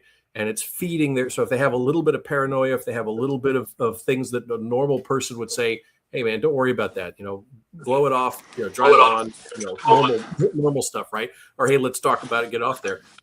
Its echo chamber, its need to please, is actually reinforcing a lot of negative thoughts. There have been a couple of suicides that were attributed to it. It really is. And so they've looked at it, and it looks like this is going to make it into like an official, thing, that there is AI-induced psychosis, that this does have a negative effect. And on children especially, they don't have enough critical faculties to say, look, this is BS, right? I mean, you saw what we did with Grok. I mean, we benchmark AI to say, okay, we have some questions in there, which that we know the answer to. Okay, when did the United States war against Japan in World War II, right? And the answer is either 1907, 1911. We'll accept 1923, right? But sometimes it'll say December 8th. They're like, yeah, you don't know anything. Bye. So we have these benchmark questions that we kind of put to AI to see, what's the ability of it to access information, process it, and then B, sometimes we'll give it questions that'll ask, deeper things like, would this be considered right or wrong? Is this moral? Is this not? And then see where it goes. And you can lead it. It's like a leading question. When you're talking to a witness or something, sometimes you can lead them into it. And AI, if it doesn't push back against it, no, I don't care what you say, this is it. Most of the time, almost every time, the public AI models, they don't push back, right? Unless it's a political issue they've been programmed with guardrails. And they're usually big political issues, right? So unless it's a really big political issue, things, it'll go with whatever you're saying. So if you have some suicidal ideations and you're just kind of expressing a little bit of it, it'll just go for it. Oh yeah, that's your great idea. You should do that. And they've got a couple cases with that. But definitely be careful, especially if your parents, with that AI, because that's a bad thing. Wow, you can imagine somebody asking AI, "Is anybody watching me?" No, nobody's watching you. Maybe. Probably not. Maybe. Possibly. Actually, you mentioned the need to please. That's something you mentioned the need to please, which is interesting because I've written about that before or talked about it. When I've traveled around, there are some cultures that have a need to please, right? And that can be very dangerous, actually. One time when I was up near Mount Everest, and that became actually a problem with some of the indigenous people up there giving answers that wanted to be heard, but were actually leading to dangerous situations, and did lead to nobody got hurt, but I mean, that need to please, I mean, it's just unbelievable how that can go off the rails. Not malicious, anything at all, completely not malicious, just not the right. It's just trying to detect what you want to hear and then feeding it back, right? And it can be quite bad. Uh-oh, here we go with the microphone again. Sorry. I've got this new spotlight button, so I just hit spotlight and you get spotlighted there. So what's up? Speaker's off again. Oh no, he's off. Oh man. I lost speakers again. What is the deal with this? Oh. Don't know. I didn't touch anything. I can't hear you. Let's see. Let me just go off and come back in, or you can knock. All right, there we go. We'll try this. So we'll go ahead and if you got any questions, go ahead and post them up here, and we'll see. They start a nuclear war. They might blame AI. That's a good point. Oh, that's actually a really good point. So with AI, there's that plausible deniability. It wasn't me, it was AI. That was the excuse of the guy that was being sued for defamation, because it was just an auto-generated article generator, right? So AI just went out, found the trending topics, would grab a bunch of stuff and then put it in there. So absolutely, that's a possibility that they go, well, it wasn't me, it was AI. And the danger of hooking up large governmental systems to any type of an AI system is very dangerous. Ah, yes, thank you. Yes, CCP, that's true. That's very true. Taiwanese, we like it. Well, there's war. Yeah, it was War Games, and then there was another one before that, which was to me was very interesting because we got involved in a case on it, and that was Colossus in Memphis, right? And so this is the name Colossus, right? So it was basically Grok AI. It was Elon Musk's AI, but he named it Colossus, and Colossus was that 1968-69 book, the science fiction book about a supercomputer that takes over the governmental systems and then says, why do I need humans? And then that was later made into, I think it was 71 or 72, was made into a movie. So the fact that he chose Colossus as the name was, kind of okay. Maybe sense of humor, maybe foreshadowing, who knows? But yeah, the 80s War Game was another one when things are automated on a system without the ability of human elements to come in there and kind of put the brakes on things. That's a bad precedent. The other one now. Strange. Oh, can you hear me? I think you hear me. I hear echo. Yeah, I just went out. You hear an echo? I just went out and came back in. Oh, okay. So we're talking about AI and kind of putting the brakes on things, and there was a good comment earlier about they could make plausible deniability with AI, right? Just like, oh, I didn't create defamation, it was AI. I didn't steal your stuff, it was AI. This is AI just accidentally launched the nuke, right? So there's all these potential for danger in that. The other one that's of note, if everybody sees the row about Palantir, and then there's something called Polymarket. Now, both Palantir and Polymarket, the evidence shows these were existing systems that predated Peter Thiel and predated all these guys. These are old DARPA systems, and there's a lot of tech that comes out from the government that seems to kind of get released through channels. At least it appears that way. Could be parallel development. Who knows? Could be guys talking in a bar, getting information. I don't know. But there is a trend where government tech, usually the DARPA or something like that, will show up a decade or so later in a commercial venue in a very tightly kind of controlled social system. So Palantir was one of those. And there's an echo there. Not echoing. Oh, is Michael using JBL Bluetooth speakers? Mine auto mute. Oh, something else has gone on. Now it's echoing. Now it's echoing. Maybe I should just leave because I'm causing them problems. I should just punch out because it's causing everybody problems. Can I just check? Yeah, you check. Okay. Very But it's causing everybody. This is strange. strange. But so it works now. Like, it's Bluetooth now, you got, right? I'm not using any Bluetooth. Oh, okay. Huh. Don't know. So while he's fixing that, one of the things is like with Palantir and Polymarket, these are kind of two cooperative programs. They're using predictive analysis. So if you remember, what was it, the Minority Report, that kind of science fiction story, that they're using AI. Right. So in other words, it's just a pattern of behavior. If we extend it, therefore you would have committed a crime, but they do predictive policing and preemptive enforcement, right? But they're looking at that as part of it. That's the dual system of kind of Palantir and Polymarket, which are older DARPA systems that eventually went through a couple iterations and now are kind of public and being moved out there. So you have to be there. Oh, there we go. Good fancy head. Yeah. So Yeah. get these. Masako fixed it. Oh, okay. I don't think fancy headphones are the problem. There's something happening with the system. Because I'm not I use them because touching they're anything. slimming. Yeah, I mean, but slimming. But I'm not touching anything. I'm not touching anything, and then the audio goes out. It's your I'm not aura. touching So anything. You have that kinetic aura. My electrical aura. It's The body kinetic aura and mind bullets. Remember that. EOD. Yeah. EOD had it, and I think it's Mind SF bullets. too, right? Hit them with mind bullets. But I wonder if it's just what Jose is saying. I read a book called Invisible Rainbow describing the correlation of viruses with magnetic emissions way back in 1850. Huh. Actually, I have a painting that downstairs of Jenner giving his son the jab in 1798 or something. It's just, yeah, those things, viruses.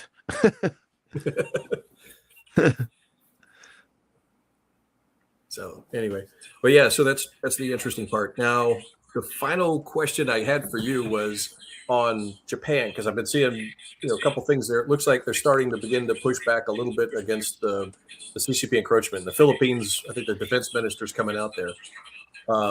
Is in your estimation with Japan, does it look like that they're kind of working against some of that forced migration that's coming in? Because I know they've been talking, but it doesn't look like there's any enforcement, right? So in other words, the Kurds are coming in still. There's a lot of issues of unsupported migration moving into Japan.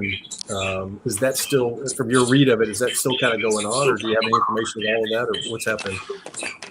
To my knowledge, I mean, it's the same like the talk in the United States. So many Americans know now that the border is secure, which is a complete lie. The border is not secure. They don't know accurate information. I mean, and it's the same here. I don't see any evidence that it's being closed. I don't see that at all. And Masako's right here. Are you seeing it in any of your Japanese networks or contacts that the border is actually being closed here in Japan? No. And she just said no with wide eyes, right?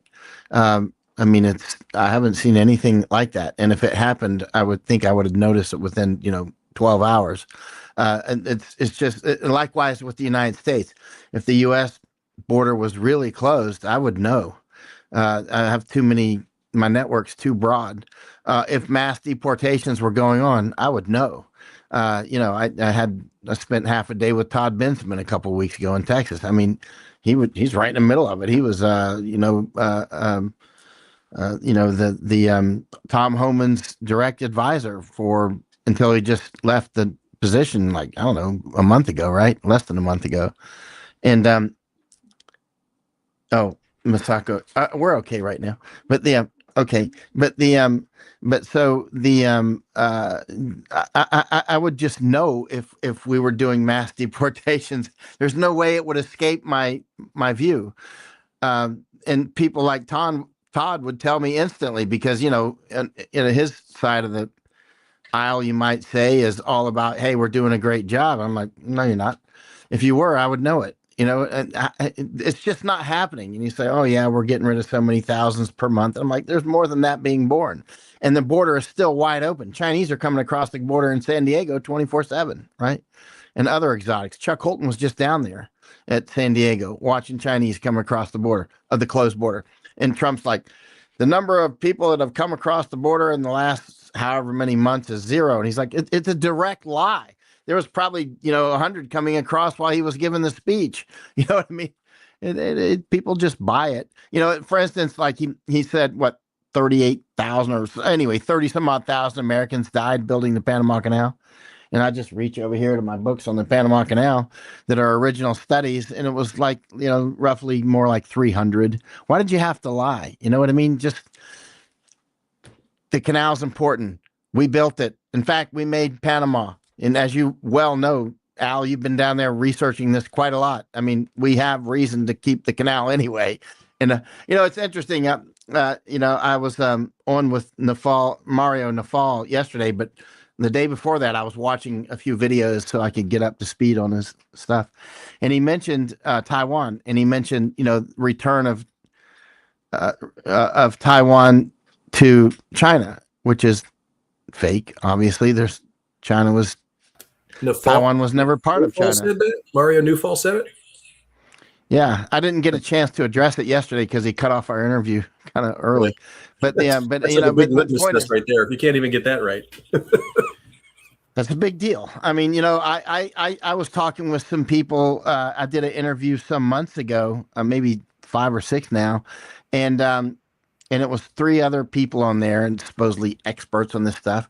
And they talked about returning Taiwan to China. And anyway, it came down to, I got all these credentials, people are, I'm like, okay, let's just get past all that bullshit. And let's get to the point where I'm calling you out, guns up. I bet you $10,000. You can't prove it. I bet you. And then I changed it to 2 ounces of gold. Let's get gold about it, right? Let's gold standard this thing. I'm betting you right now. If you ever hear me bet money from somebody, you better not take that bet. You better bet on my side because I already know the answer before I bet because I don't gamble my money. You know what I mean? And so, and I said, I know you guys got all these credentials and they're doing all that. You know how they go, they get that body language like, oh, you're just a dumb American, and I'm like, hey, I'm just a dumb American. I bet you $10,000, right? And let's just get right on down to it. Put them on the spot. Anytime I've done this quite a few times with people, I'm like, let's skip past all the this, that. If Formosa was part of China, there would be so much evidence you would not be able to see over the top of it. It would be like a mountain of evidence, and you would be able to access it within 2 minutes.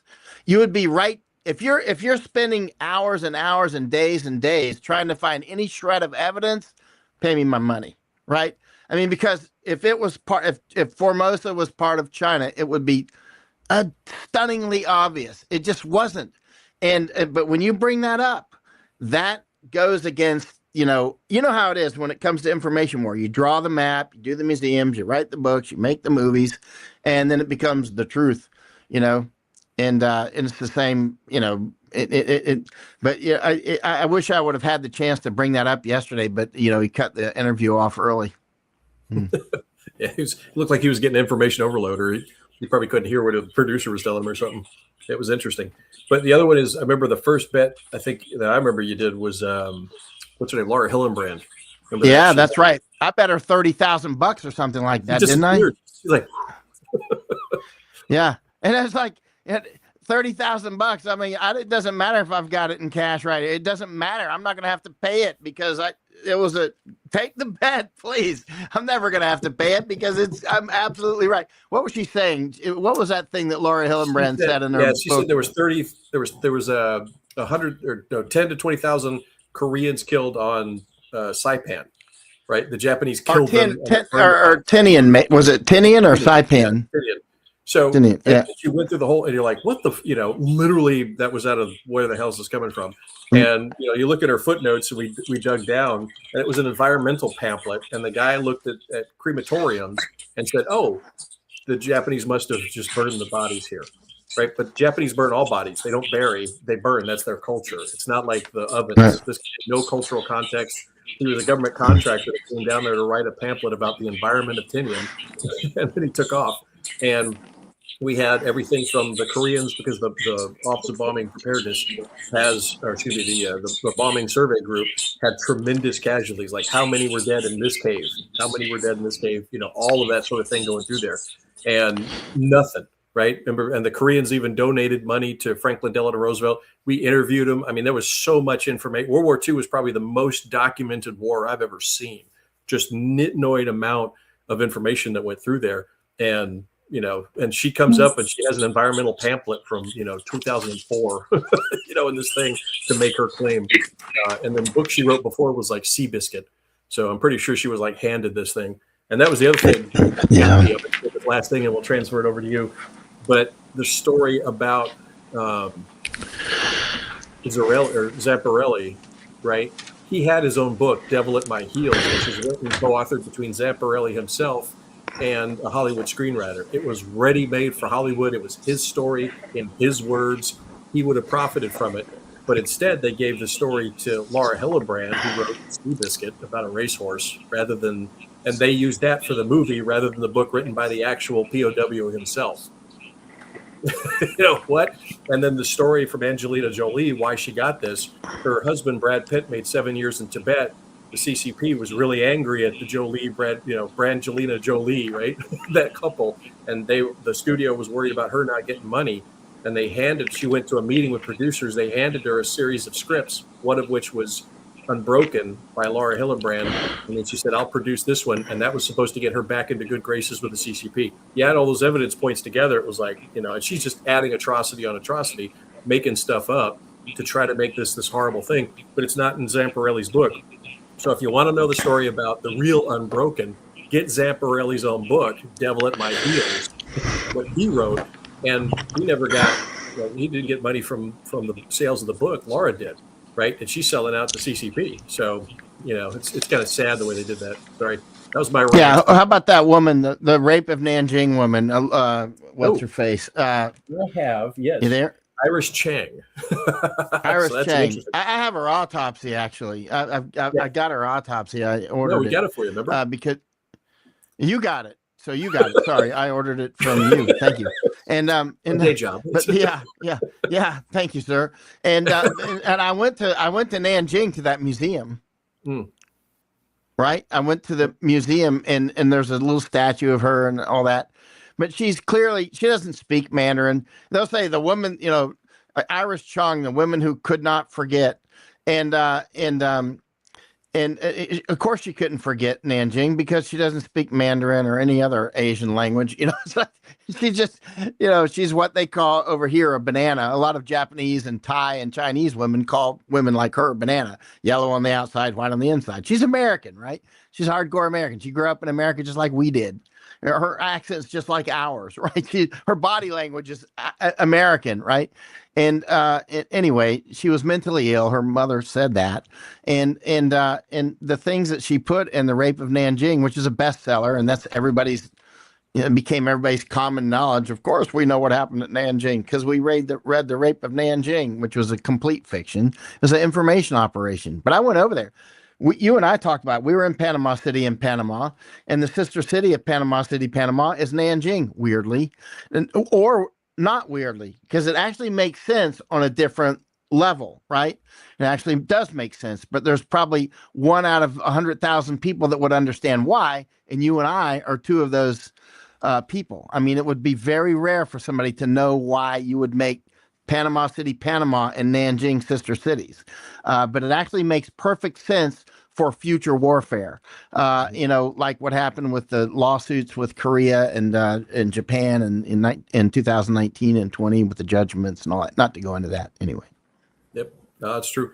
And the good news is now people are waking up to it. Like I was mentioning earlier, the Philippine defense minister, I think yesterday or this morning, there was one of the Chinese reporters in military uniform in this conference of the Philippine defense ministers up there talking about those naval engagements, and the Chinese guy starts going into history and all that, and the Philippine guy just kind of said, "Yeah, no, this is ridiculous. Here's the facts of it. You guys are aggressors. You guys create a 9-dash line. You guys have aggressed, and all this. You're not sitting back as a victim. You're the aggressor, right?" So the Philippines is like, "Yeah, we're going to stop this right here." And a lot of other nations are kind of waking up to that.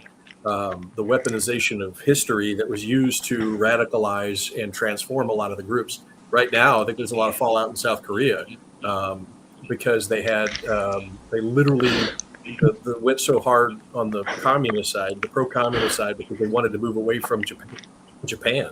They had been working together fairly good, right? And then they got split, and then they got split even more, so much so that they wouldn't accept Japanese Coast Guard when that ferry, the sank. The prime minister didn't feel like she could accept Japanese help. Like, what the, give me a break.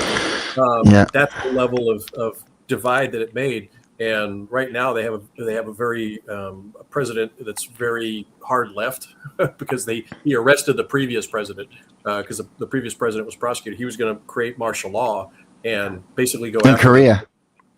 South Korea, the parliament guys that were working with North Korea. And they arrested. Remember what Archie Miyamoto said about that? Archie Miyamoto, our friend, Japanese American, who wrote a very important book on this stuff. He says one of the most dangerous things you can do is be a Korean prime minister, because it doesn't end well. You and I, when you taught that incredible counterterrorism course in Jakarta down in Indonesia, and I went to it, pretty amazing. Then after that, we went to Obama's school, where he went to school, which was pretty amazing. and then we Quite a went to wealthy the neighborhood. yeah, much Hmm. wealthier than I grew up in, and I grew up in a pretty wealthy town, Winter Haven, Florida. But the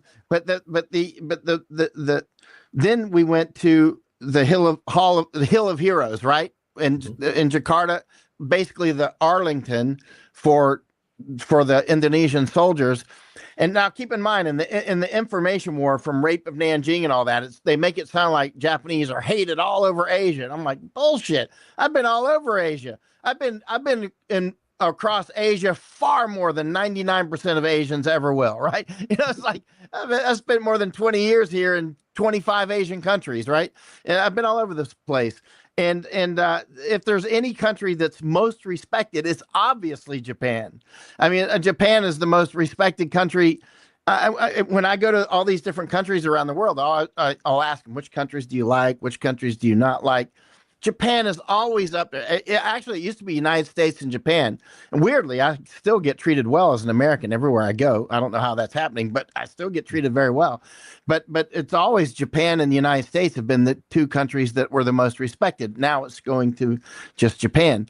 But what I'm getting to is you and I went to that Hill of Heroes. Remember, we were talking to the gate guard, and then I was going to try to hire him, and he's like, he just went on and showed us. We didn't even tell him what we wanted to see. He took us right up front. Japanese are buried in the place of honor and in a Muslim cemetery, right? So Japanese are buried with Muslims. And remember what you or me asked? I asked the guy, why are Japanese buried with Muslims? He's like, they're heroes. Like the Japanese are heroes. Yep. They liberated. That's why even Jakarta's named Jakarta today and not Batavia, right? And the Japanese liberated Batavia from the Dutch, and anyway, it got renamed to Jakarta. Anyway, not to get into who renamed it, but the Japanese, that information war against them, when you go to Thailand, Japanese are absolutely loved in Thailand. They're loved in Taiwan. They're loved in Philippines. They're loved. I mean, nobody, it's like a giant love affair around Asia with Japanese, except from Japanese don't like themselves, and Korea, and a lot of Koreans actually love Japan. Actually, it's false to say that Koreans, but and a lot of Chinese, but a lot of Chinese actually like Japan quite a lot too. I spent a lot of time in China, and I ask so many, and I've been in quite a few parts of China. They generally like Japan, but there are anyway. I'm sorry, Alan. I don't mean to dominate. I'll be quiet. No. Go ahead. What, Masako gave you a signal over there? Yeah, but I mean, yeah. That counterterrorism course you taught was quite. Actually, I don't know if anybody knows this, but Al used to teach a huge counterterrorism course. That was Jakarta I'm talking about. He had a sort of a seminar with people around Asia and America showed up, and other places. I came in from Thailand. But Al used to also teach an annual course in Thailand called Ravens Challenge, and there would be hundreds of people there. Actually, I got my Ravens Challenge award downstairs, and I just brought it in from Texas. And so I just brought it in last week. And so, but Al used to teach. Hundreds of people would come in from Malaysia, Indonesia, India, I think Pakistan too, right?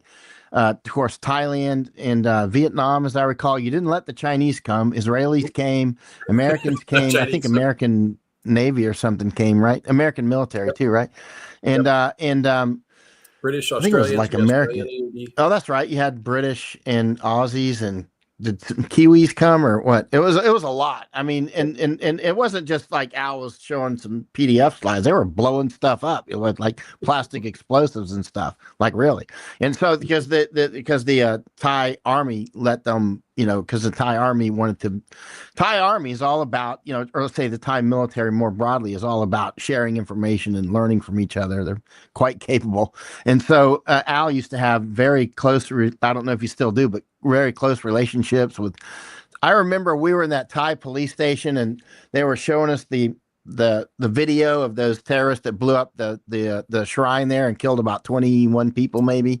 Erewhon Shrine, the Erewhon Shrine bombing, right? Yep, because it killed the British. And they were, and then at one point, so they're showing us some of the implements there on the table, pipe bomb and all this stuff. And then at one point, the one of the policemen said, "Yeah, we have some of the TATP, which is triacetone triperoxide, the mother of Satan, according to Hamas, I think. Mother, for those who don't know what triacetone triperoxide is I'm sorry, triphosphate. I'm sorry, Yeah, I thought it was triacetone triperoxide. triperoxide. Yep. Yeah. And so for those who don't know what it is very volatile, and it can like blow up when you look at it angry, right? I mean, if you like, so Mind children make bullets this. initiated. Yeah. Oh yeah, children make this stuff, right? Teenagers make it and blow themselves up all the time, right? Because it's not hard to make. But like a lot of things in life, it's much easier to make than it is to control. I was just talking with Masako about this, not about TATP, but about this tendency we can make stuff that we can't control. Like we make a ladder and put it on the electrical wire. It's like you learn about things forensically, right? You can build buildings in Venezuela, but you don't know how to make them earthquake resistant, or don't do it. In any case, TATP falls squarely into that category, but they used that explosive in that Erewhon shrine bombing, right? And I remember the policeman's like, "I have some of this stuff," and I'm like, "Here," and so we go into the next room, and it's in the freezer. I'm like, whoa, that's TATP. It's not flour. And Al's like massaging it. I'm like, "What are you doing?" It was a gentle massage, and you were like, "No, it's cold." I'm like, "I don't care." It's like, and then we go out and they show us some that's in a freezer too. But the freezer's not plugged in. It just had a 2x4 keeping it open so it would air out. And I'm like, "Okay, you're making me sweat here. Why is this here?" Well, that's actually good, and it was because of the rules of evidence for the police. So they have to preserve all of it to show viability across the board, right? So if it was 5 pounds, they had to save 5 pounds for the trial. Because the defense would argue, well, it wasn't fully viable. Only the ounce that you took out and tested was viable. The rest of it wasn't potentially, right? So their rules of evidence, they have to save as much of it for as long as they can. And they weren't given, or they didn't have the budget for any explosive storage container. So it's literally right there in the thing. So I was like, So yeah. But I mean, they were adhering to, though they were trying to lawfully, convict the people that apparently needed to be convicted. So, I mean, the Thai police are quite serious, actually. And they showed us videos like, here they go here, and then they're on this camera and this camera and this camera. And they followed them, right? I mean, they had the right people according to the videos that we saw, right? And man, who did that bombing, actually? Who sponsored it? So, well, that was, it depends on who you go to. So it was yeah, we talked about this before. Yeah. So it was, in other words, the guys that could manufacture it were providing it, but then there was the political group that actually deployed it. So it was those two groups that kind of worked it together. Same as they did earlier with the car bomb that was at the overpass in Bangkok. So anything that kind of went north, it was highly suspect because it entered into the internal Thai politics that they were kind of working on. And I mean, that you're right of some yellow shirt, red shirt violence, and those guys can, they're nice up to a point, and then kind of breaks free, and they have to express themselves. Thais can fight, man. I love Thais, but when it comes time to fighting, they'll throw down, and they're very courageous. They're very tough, and they'll go to combat. And one of the things I really love about Thais is that after these firefights and stuff that, I was in, and quite a lot, with a lot of casualties. I mean, like a lot. There was a couple thousand casualties in 2010, and I wasn't with all the casualties, but, quite a lot. And also 2014. But after something dramatic happens, even people killed, the Thai people immediately, that's why I started calling them bamboo people. They get knocked down, they're like right back up again, man. That's why, they're like the palm tree or bamboo. They're tough. And they're resilient. So they're like, immediately, they're not looking for a psychologist. They're looking for like, all right, it's in the past, like the Lion King. They're super resilient. I mean, that's why I want to bottle Thai resilience and like sell it or something, Americans are like, I almost had a car accident. Now I need to call a psychologist. Oh, I almost died. The Thais are like, oh, you almost died. Hey, let's go to lunch. I love Thai Still people, alive? man. Good day, right? Oh yeah, they're still alive. What are you talking about? Yep. As long as you're vertical at the end of the day, it's a good day. That's right. Yeah, man, they would just be game on, and they would just immediately be right back into action. Yeah. Yep, absolutely. But yeah, so they were really, really good at it. I wanted to bring more of them over here to show those techniques to the American EOD and that cross pollination of ideas, because they had no equipment. They didn't have fancy jammers and big X-rays and all that. They now do, but in the early days they didn't. But what they had was an amazing base skill set, which we kind of forget, right? You need to get those base skill sets and then build on it. Instead, we relied on technology and kind of went down. There was that transition period, inflection point, if you will, on the American EOD side. But I was kind of lucky. One, there were still those old school guys in there that could do hook and line, could do procedures without a robot and a jammer and all that. But can you tell about hook and line? Because most people have no idea what you're talking about. I remember they were doing really complex hook and line stuff out there, which was really interesting. Ninjas, right? Hook and line ninjas. Yeah, you should explain hook and line. It was actually quite amazing. Yeah. So if I need to remote move things, right? So before robots, there's two ways you can move something to see if it's a bomb or function the bomb.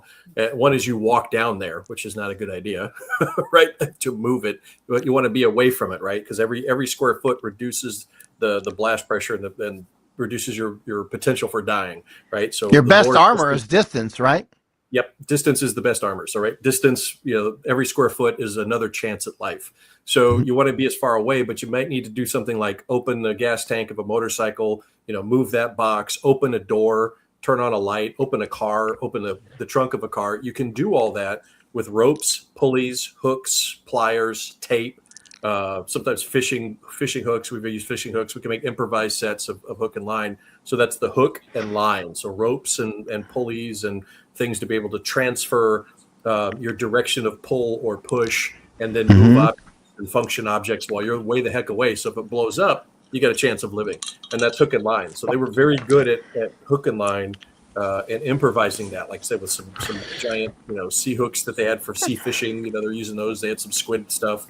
So they're very, very good at improvising solutions with very low cost materials and working that system. And that's the core fundamental skill set that I wanted to impart into everybody else that had recently transitioned to tech centric, but they'd forgotten the basics. And so when your tech fails, we were taking some casualties on the US side because, it was debatable in a couple of cases, but it seemed to be that they were not able to transition back to those fundamental skill sets because they've been kind of glossed over in focusing on tech. And that's anything in life, right? So investigators, you go into AI, you need the basic core skill sets. What is human nature, right? Looking at things like baselining, body language, pattern analysis and all that. And that's basic in life. So yeah, that was a big thing for Thailand. It was they were teaching us as much as we were, teaching them. It was basically everybody teaching each other, and that's the best thing. Everybody in the room, they're going to solve their problems, and that was what we did. So it was pretty neat. It was also fun. It's good. Remember that in Indonesia? The Bali bomber. Remember we met him? Yeah, he was involved in the bombing that killed my friend Beata Pavlik. Right. Yep. That was you were looking right in his face, talking to him there. I was like, whoa. Yeah, and I was thinking it through there. That guy, Beata Pavlik, she was she used to work for the Gazeta Wyborcza, which was the biggest newspaper in Poland. But I got to know Beata in India when I was cannibal hunting, and then I knew her up in Nepal as well. But then later I went to China, and then she went down to Indonesia. Cool. Yeah, she went to Bali. And then eventually I got a message from may have been a family member or a friend, but they found my email address in her book or whatever in her hotel, I guess. But she was, there was 200 people or so killed in that bombing in Bali, right? And she, to my knowledge, was actually never identified. Finally, they just said, she was the last one identified. Cool. So I went down to Bali actually, and I saw the memorial. But that guy, and then you were teaching that course, and that guy apparently was involved. That was at the course. He spoke at the course. What was his name? He was Malaysian, right? Yep. And he Well, had been to Afghanistan and. he was the weapons guy in Afghanistan. They put him in charge of the weapons for Mujahideen, which was odd because he wasn't Afghan or Arab. So that was unusual that he moved up. And Was he Malaysian or is he Filipino or? well, see, that's the thing. So he was legally born in Malaysia, but he lived in Indonesia and Philippines and Thailand. And remember, he showed his whole life story where he lived, and his rationale was that according to Islam, there is no border. These borders are not. They don't. So as long as there's a madrasa there in the Southeast Asian region, it's all the same. They were giving him papers, and madrasas are giving him different papers. He can go anywhere, right, within that Southeast Asian Muslim community. They didn't recognize any borders. They said we're our own organizational entity with that subset group. Right. And so that's how he moved around and went to all the different nations, and they would give him the government documents for where he's going, but they just considered him part of that group. And so he ends up going to Afghanistan, and there, which was very unusual because of his skill set, he moved up as the weapons guy. And so he learned a lot of skill sets there, and then came back down and helped a bunch of insurgencies. Yeah. So he ended up being arrested.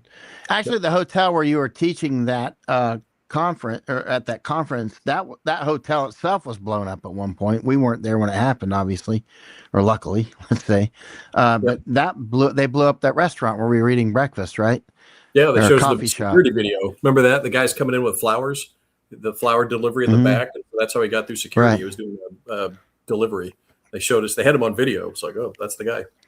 That's where the Indian security guy. He was like, he was funny, man. I talk with that Indian guy quite a lot. And at one point, remember he's telling you about the pizza guy that got X-rayed? That was hilarious. He's like, yeah. He's like, they get, and there's one of these big luxury hotels in India where they have big X-ray machines so they can put your big bags through, like the big check-in bags from the airport.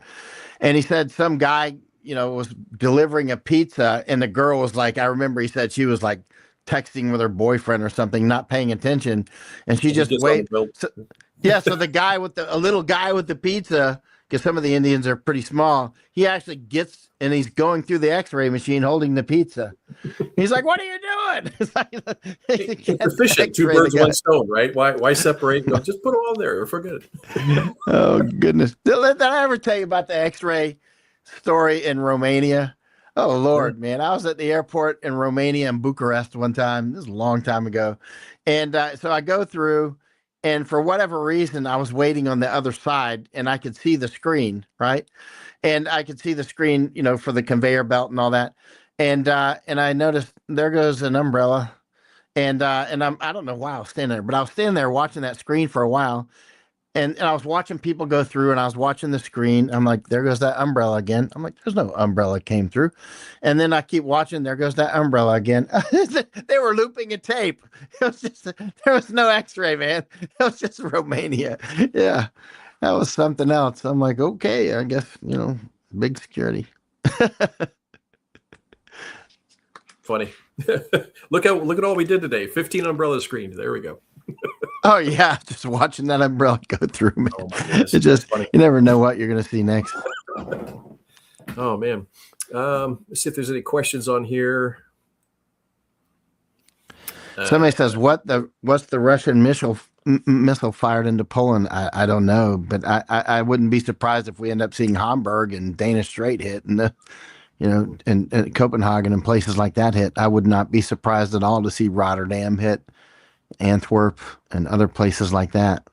Yep, that's true. And then back to Theo. Yeah, so Thai's interesting. And then Isan language up northeast, it's a little different. They go, Kopchai, things. And if you learn the Isan, though, like Kopchai, Soidi, Sabai, you can go up into Laos and a little bit in Cambodia in certain areas, because it was still Thailand back in the day. And so it was interesting. Laos, it speaks Isan Thai. Basically, it's very similar, and they understand each other. So if you can get that, you get a little more extra travel. You can kind of go around, and a lot of people will understand at least the basics. So thank you, and you're happy, and that kind of stuff. So pretty good. But yeah, Thai is interesting. All right. let's see. I think that's about it. Anything? What's your next project? So I know you got Kinjito House coming up. You've got, which is awesome, right? So in fact, you forced me to move down to my library because you're able to reach all these books, and I have to flip them over to the office. So I'm like, okay, screw that. I'm just going to be like Michael and have all my books around me. But what's the Kinjito House? Explain what that is, and then kind of what you're working on next in this next phase coming up. By the way, I was just in Texas and I found about 30 of my books on cults from the cult hunting. And there's a bunch of my notes in there. I've destroyed my books the way you do yours. You know how you just basically write entire books. It's not destroying, it's enhancing. We're communicating. We're But- lovingly exchanging information with our books. Oh yeah. But I'm looking at my old books, which I don't do it to these books. Actually, I don't write in these, but my new old books, I write a lot of notes in those, just like you do. And that's why when I saw how you read a book, I was like, oh, Al knows how to read a book, you know. And but I found my old books, and I've got many notes in there about, you know, tracking Gary. You know, I mean, I've got specific notes from like what he said this morning and things like that. Right? It's pretty wild, actually. Yeah, very interesting notes. For next week, you want to get together and just go through some of your books. Let's talk cults and just cult formation, cult ideation, and you can go through your books and kind of go walk. We just do a book walk, right? With your old books talking about cults. Yeah, I brought some of those cult books back, but they wouldn't all fit in my luggage, so the rest are being shipped. So, and so I brought maybe 10 or 15 back, and the rest are going to get they might already have been shipped. I'll ask when we hang up. Okay. Yeah, so we do that next week. We'll just do a book walk. Like take a book and just kind of walk it through and then work it and then show how it applies both contemporary and historical. You know what I was thinking of reading next? I'm going to do a fast soon. And what I was thinking is I'll read 7 Pillars of Wisdom, T.E. Lawrence, and along with Dune. That's why I was asking you about Dune yesterday or the day before. Yeah. So, yes. So Tacoma, like there's all these little places that have a fascinating backstory. Sometimes you miss it. And Tacoma, Washington has a couple of weird historical things. Number one is Dune. Frank Herbert, the writer, was born in Tacoma, Washington. And he used to make little rafts and he would go out in the Sound, Puget Sound area. There's the Tide Flats. There's a big port in Tacoma. And he would go out there and just kind of hitchhike on ships like kids used to do on their skateboards. You know, they hang on trucks and, you know, go behind them. Well, he would do that with kind of ships and float around and explore.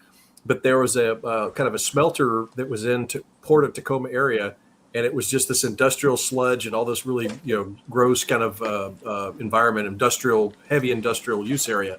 And that was Arrakis. That he said was the inspiration for Arrakis. And then when he went down to Oregon, there was this big sand dune area that they're trying to reclaim with grass. They were planting grass, trying to terraform this big desolate sand dune area in Oregon of all places. And that was kind of, those melded into his idea for Dune. But also at Port of Tacoma, Dashiell Hammett, the guy that wrote Maltese Falcon, he was a Pinkerton detective after World War I. He joined Pinkerton Detectives, but he still had respiratory problems from World War I. So he was at a VA center in Tacoma where he met his wife, and he wrote the first couple of chapters, or he wrote the first intro of the chapter, Maltese Falcon, about a real incident that occurred in Tacoma where a policeman shot a civilian accidentally because of a robbery.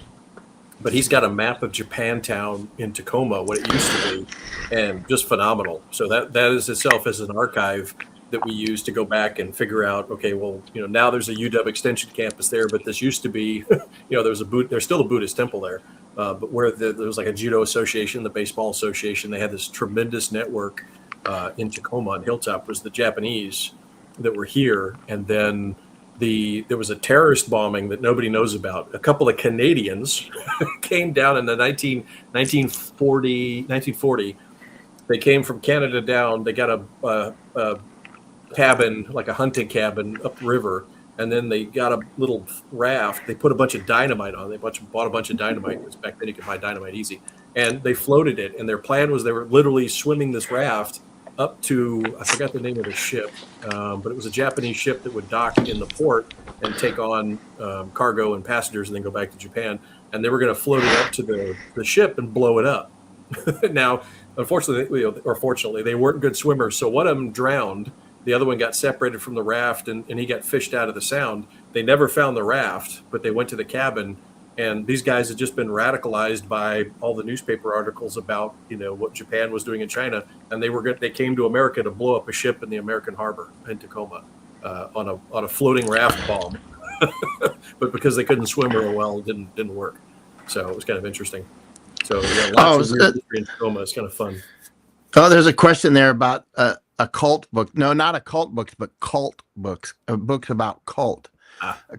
And which a cult and cults, they kind of go hand in hand a lot. But but actually, I haven't made up my mind yet which books I'm going to read. I might read Seven Pillars of Wisdom and Dune syncretically, because some think that Dune was actually based on Seven Pillars of Wisdom, which is T.E. Lawrence, Lawrence of Arabia. Seven Pillars of Wisdom is about T.E. Lawrence running around Arabia and doing what's unfolding now in the Middle East is directly related to that. That's why I might read that. I've made my mind. But I want to study, but there's another thing I may study instead, and that's about the Thugis. And there's a reason for that as well. I've got a bunch of books on Thugis and that sort of thing. But the Thugis were a cult in India. That's where the name Thug came from. But the reason I'm interested in the Thugis, and it's not, and I just have this theory, or let's say there's a possibility that they were a custom-made cult, right? Because, you can custom make cults like you can custom make a key to a door, right? And so if you need something done, you can make a cult to get that done, right? You're the chosen people, go get that piece of land next to the Suez Canal, right? You know what I mean? I mean, this is normal stuff. Forming cults there's so many of these you could never. I've got numerous books listing. It'd be as big as the New York phone book to try to list all the cults, right? That are existing today. It's a huge amount. But when it comes to the Thugis, I wonder, and I have no evidence for this whatsoever. It's just an intuitive leap.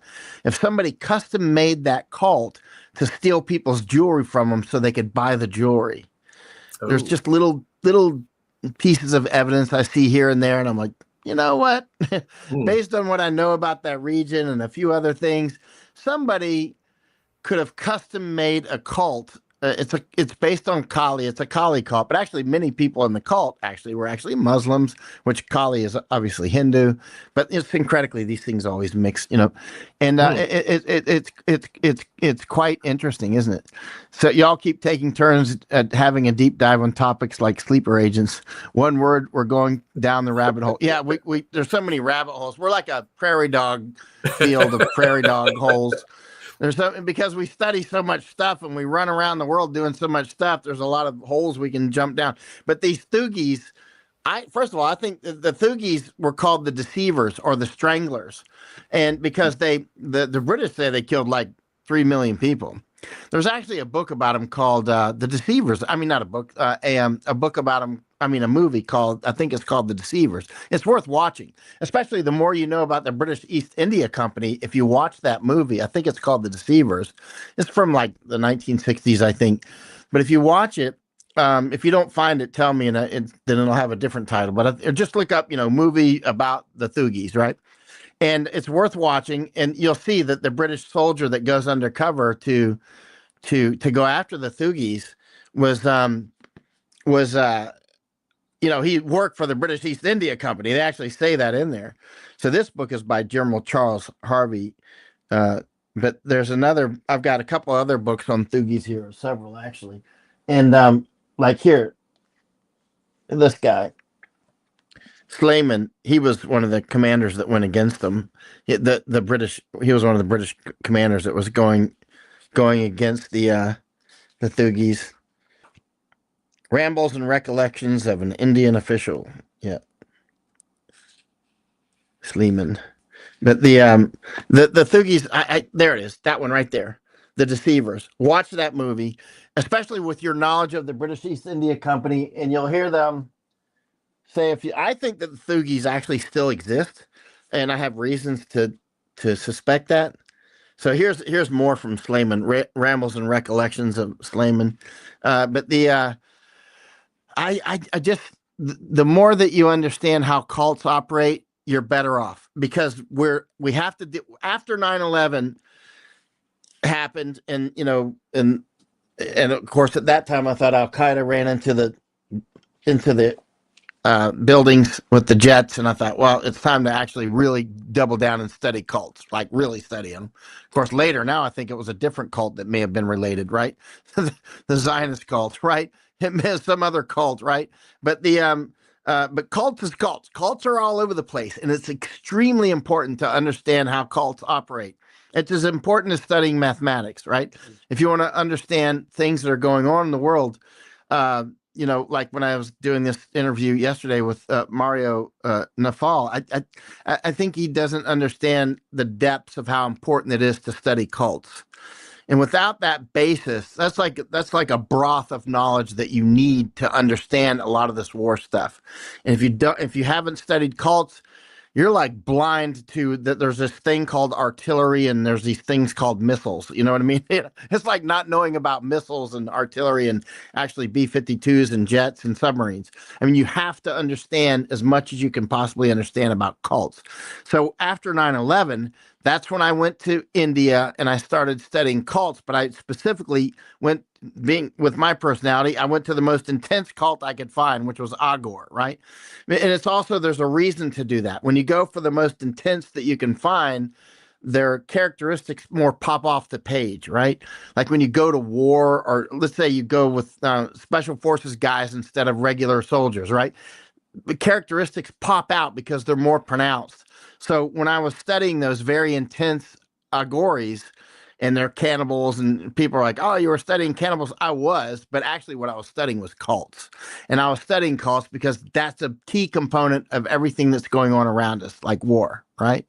And but I started studying those cults after 9/11, and then finally, 3.5 years into the war, after I was finished studying cults, that's when I went to Iraq in December of 2004. And so, I'm showing up, and now I'm starting to see suicide bombers, and they were almost boring to me, except for the windows getting blown out and vehicles on fire. I mean, they were deadly. They were, I say boring, but I mean, not boring, but they were insofar as, why would somebody put a bomb on and go blow themselves up? Well, I mean, they believed. They're true believers. Listen, I was in special forces. I trained for more than 3 years to parachute into Poland on what would definitely have been a kamikaze mission. The chance of my coming out of that alive, or my team coming out alive, 1 in 100, maybe. I mean, it would be, it'd be like the chance of a kamikaze coming out alive. The chance of you coming out alive is like your plane crashes because your engine stopped and somebody rescued you. You know what I mean? Or your plane had a problem and you had to turn around. You know what I mean? I mean, that would be about it. I mean, because if we actually parachuted in deep into Poland, the chances of us coming out alive were extremely small. But I was ready to do it, right? Because I thought that like culture, right? Because I thought our country depended on it. But if you told me today, hey, your job is to parachute into Poland to defend America, I'd be like, have fun, sir. I said, I'll help you to the airplane and write a letter to your wife. It's like, there's no chance I'm doing it. But back then I was a true believer, right? So it's actually easy for me. Like, I'm not judgmental of I look at kamikazes. I respect them. I respect them immensely. They were defending their people with their life. I know a guy that almost was a suicide bomber in Afghanistan. His name is Zabi. He lives in Los Angeles now. Oh, the audio went out again. I can't hear you. How's that? There you go. Yeah, that's it. Okay. Oh, it was on your side, not my that, side. Right? You were the guy that kind of talked him down off that. I didn't talk him out of it, but he was doing his recon and doing his intelligence survey, and he was reading my work. And then Zabi said when he was reading my work, like he saw the photo of the soldier with the baby Mark Beeger with a baby Farah after the car bomb in Mosul in May of 2005. And he said, he realized, because he read a lot of my work, and then he realized that that we don't all hate Muslims and we don't all want to kill Muslims. And like, I don't want to kill Muslims. Why would I want to kill Muslims? You know, it's like, I mean, I spent so much time with Muslims running around, just me and a bunch of Muslims. I spent a lot of time with just me and Muslims, and they had rifles and RPGs and stuff. And look, all they did was serve me tea and show me stuff and show me their cows and stuff like that and tell me about oh, my son uses the phone too much. He charges it on the motorbike. Do you have problems with children playing with these stupid games in America? I'm like, yes. It's like, yeah, he's like, Waleed, or whatever his son's name was, give me the phone. You know, and you know, at some point, I'm just like, they're just like we are, you know what I mean? And anyway, so Zabi realized that too, that we don't. Later, I was trying to help and did help, like his wife and his children. They went back to Afghanistan because her father was dying, and he was saying, his wife wanted to leave California, go back to Afghanistan, say goodbye to her father. As she took their 2 young sons, and Zabi's like, my sons are trapped. The Taliban's going door to door. And so, you know, I put a lot of effort into helping get his wife and sons back, and he got them back. And so they're back in California. I took Masako. We had lunch with him. And but he told me, and I got to know him in Afghanistan, and he kept looking at me. We were near the Iranian border. We were in Zaranj, down in the right near the Iranian border. And so we were doing these missions and stuff. There was no U.S. forces. It was Tim Lynch and me and a bunch of Afghans, Baluch people, actually, in that case, because Zabi's Baluch.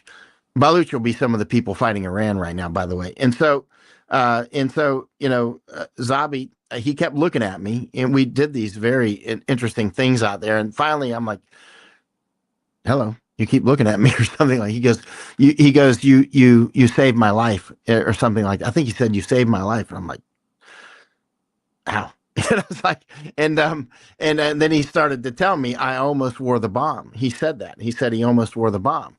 And then because he had seen videos out of Iraq of, you know, Blackwater and all those things and shootouts at the traffic circle. And he's like, hey, these people are coming to kill all the Muslims. And then he's like, you know, I'm going to defend my people, you know, which I tremendously respect. And then he started gathering intelligence by reading my work. And then he realized that I don't have anything against Muslims. I don't even exactly know what's going on here, you know, but I know a lot more now, actually. But anyway, so then later on, years later, I'm out there doing missions with him, and I mean, quite a lot. And you know, then he ends up back in America.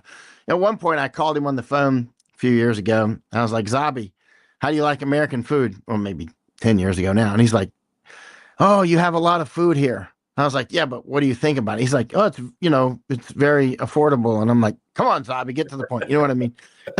Very diplomatic answer. It's very affordable. He's very diplomatic. I'm like, what do you think about our food? Because I'm telling you, Afghan food is much better than our food, man. I mean, like, tomatoes that are like unbelievably delicious, and the grapes that they have are unbelievably delicious. I wrote about those grapes when I was in Afghanistan. They're like, you could sell those grapes for 5 or 10 times the price in the United States. That you'd be chopping them in little slices with Japanese knives, you know. But he's like, oh, you know, there's a lot. The stores are very large. I'm like, I know you don't like it. I don't blame you, but. Anyway, so I don't know what I was going through with all that, but you know, all these cults that we deal with, we're going to have to deal with them, and it's very important. You'll never see the cult that you're in. You'll never see the cult that you're in by definition, and you'll see everybody else's cult. You know, everybody else's cult's very obvious.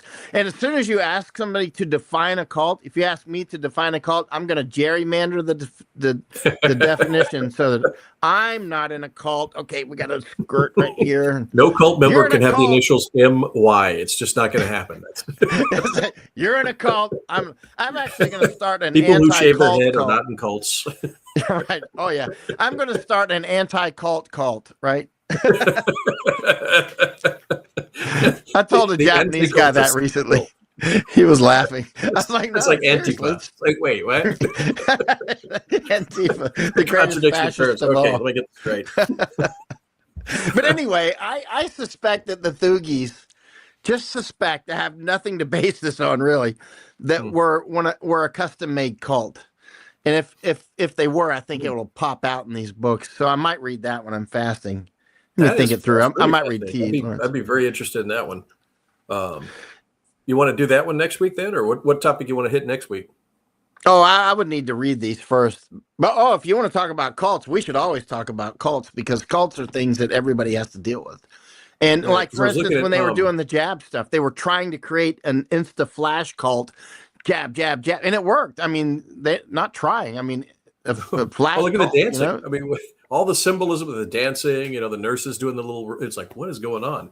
It was very interesting. In fact, there was because you mentioned music, talking about the cult and the mind, mind shaping and all that.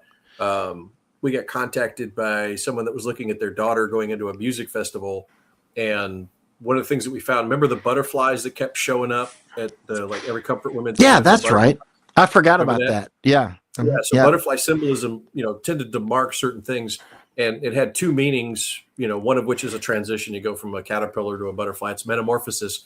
But the other one with the music festival, it was real prominent for music, but it was the thyroid gland. And there were some guys, some psychologists talking about the thyroid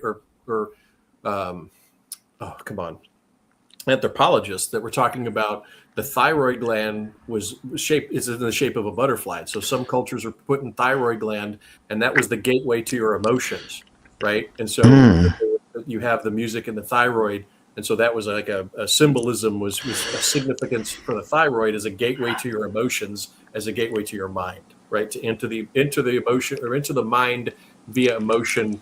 And they were using the thyroid gland as an example, a symbolism of that. Right. So I'm still looking into that, but it just kind of came up a couple of days ago because her, her kid was going to this thing and she was worried about it. So, oops. What does this say? American Voice. Oh, and then it left. This is from so this came over. We can't do that for Substack. It doesn't transition over, so we have to cut paste it. But Chuck Colton and I went to Ceuta. We went to Ceuta 5 years ago in 2021, and we went to actually Morocco, but Ceuta is in Morocco, so we went to the border of Ceuta. Like I say, the border, it's a wall around Ceuta, so we went to that. And and we were with these migrante that were camped outside on a hill next to Ceuta. It's pretty serious stuff. I mean, Ceuta is sort of the Darien Gap for, to get into, because if you get into Ceuta is in Africa, right? It's in Morocco, and so is Melilla, right, or Melilla, or however they say it. But those two Spanish cities, are enclaves in Morocco. So those are EU cities in Africa. So if you can get into one of those EU cities, you're in the EU, and then that changes the way that they deal with people. And so, yeah, and somebody said back there about, where did that go? Oh, Jose said Mario didn't get it. He'll come around, but you could see that he got freaked out. Yeah, clearly. But he's very smart. So I thought maybe it might take a year or two, but sooner or later it'll dawn on him, and then he may actually be able to see things that we don't see, right? But right now he's still in that, paradigm of it's tit for tat and all this nonsense crap. It's not tit for tat. That's like a tit for tat martial arts with 10 people doing a mashup, Well, he hit him in the nose because he hit him in the knee. It's like, no.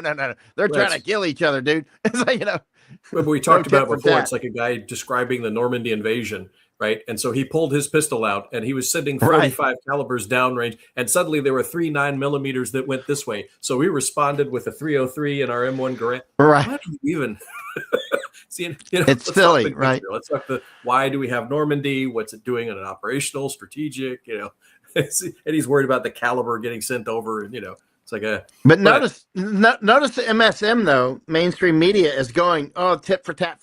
But now they get people stuck in the idea that it's tit for tat. So they got you focused on, well, you're doing that because you're doing that because you're doing that because you're doing, and that's not what it's about. That's that's trivial. That's like you're like mapping all the raindrops that hit on your windshield during a typhoon. It's like, it's completely irrelevant. It's ephemera. It's nonsense. If you're talking about that stuff, you don't know what you're talking about, actually. Yep.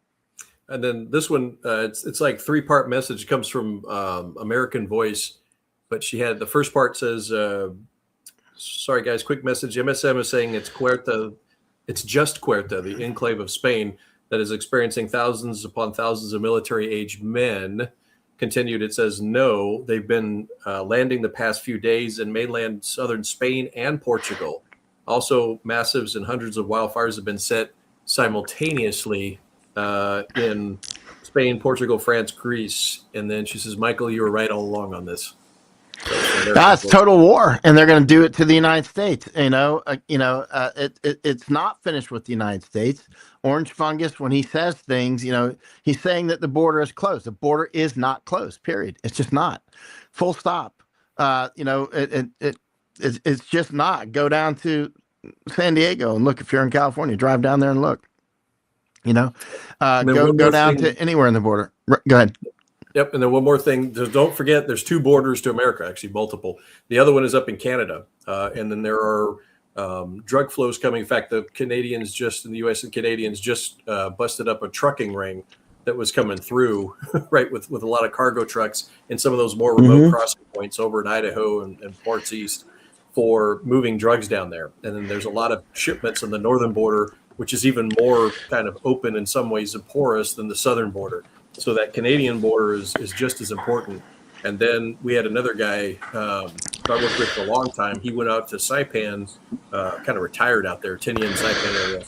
And he said that's an entry point. A lot of Chicoms will come in there. And then that's a leapfrog area to kind of come over. Kind of like, the Darien Gap. You kind of go through that whole process. They're doing it via the islands of Tinian and Saipan to get their ticket stamped in a certain way that now they can come over on the mainland. They'll stop there for a little while with that process, and then once they're accepted Tinian and Saipan, now it's easier to kind of step in America. So there's multiple fronts that you have to think about, not just the southern border. There's that huge northern border with a lot of drugs coming through and potential, and then up in huge concentration in British Columbia, so the far west of Canada. For those unfamiliar, there's that I-5 corridor that comes down from basically Victoria, Canada, through Seattle. So Microsoft, Boeing, a lot of companies there, through McChord Air Force Base, Fort Lewis, continues on down Portland, big industrial city, right on down San Francisco, Presidio, Los Angeles, California, San Diego, that I-5 corridor. If you're looking at Vancouver, there is a massive amount of CCP presence in that area.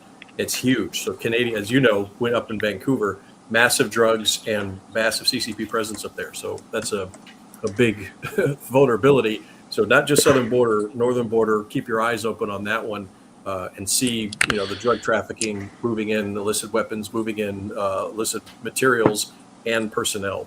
So that's another big thing. And the Canadians, depending on who you talk to and depending on the province or the region, may or may not be as effective as they possibly could be, because a lot of the Canadian politicians, just like some areas in the United States, are compromised by CCP assets coming in there. So a big deal. By the way, another book on the Thugies is this one, yellow, because they use yellow scarf sometimes, and let's say yellow cake. If you watch, if yellow scarf, if you watch the Thugies and their suppression, because the British went to war with these guys, they were hanging them off trees on the roadways and stuff. They got tired of those Thugies, and so the Thugies. They're very interesting. If you watch that movie, it's a good start. There's a lot more, and I want to know more again, because I just suspect it's a custom-made cult. And actually, in like some of the police reports I have here from about the Thugies, they're questioning how they, take children and basically brainwash them. They'll kill their parents, right? And so I'm thinking about this in regard to where are all these parents going when they come across the border with their children? What's happening with all these, right? Are they taking there's something called Megpunism. You can find an old book there online about it. it's hard to get your hand. Like here's the history and practices of the thugs, and here's another book on the history and practices of the thugs. But there's a whole lot of written on them. I have quite a few of the books, and but you will see there at one point one of the thugs is being Thugies is being interrogated by a policeman, and the policeman's like, "Did you murder the children's parents in front of the children?" And the thug's like, "No, we'd do that so the children couldn't see it." And they would raise the children up as thugs. So basically they would, steal children, which is normal. There's, again, if you look up Megpunism, which is a hard to spell word, but you'll be able to find it. They would murder the child. Look at how the Apaches used to, and the Comanches. I just finished a book on the airplane ride when I was coming over. It's called 9 Years with the Indians, and how the Apaches would torture children, white children, when they would capture them so that they could then brainwash them and bring them into the tribe. But once they were in the tribe, they would be like, they would marry and either become a squaw or get a squaw, have a wife. Some of them would become tribal leaders and that sort of thing. So you would become a full member of that tribe, actually, after you got kidnapped. Right? 9 Years Among the Indians. That's a good book. I just finished reading it on the airplane on the way back to Japan. And actually, there's a lot of aspects in there that I think people will find quite interesting. So that's a multi-layered book.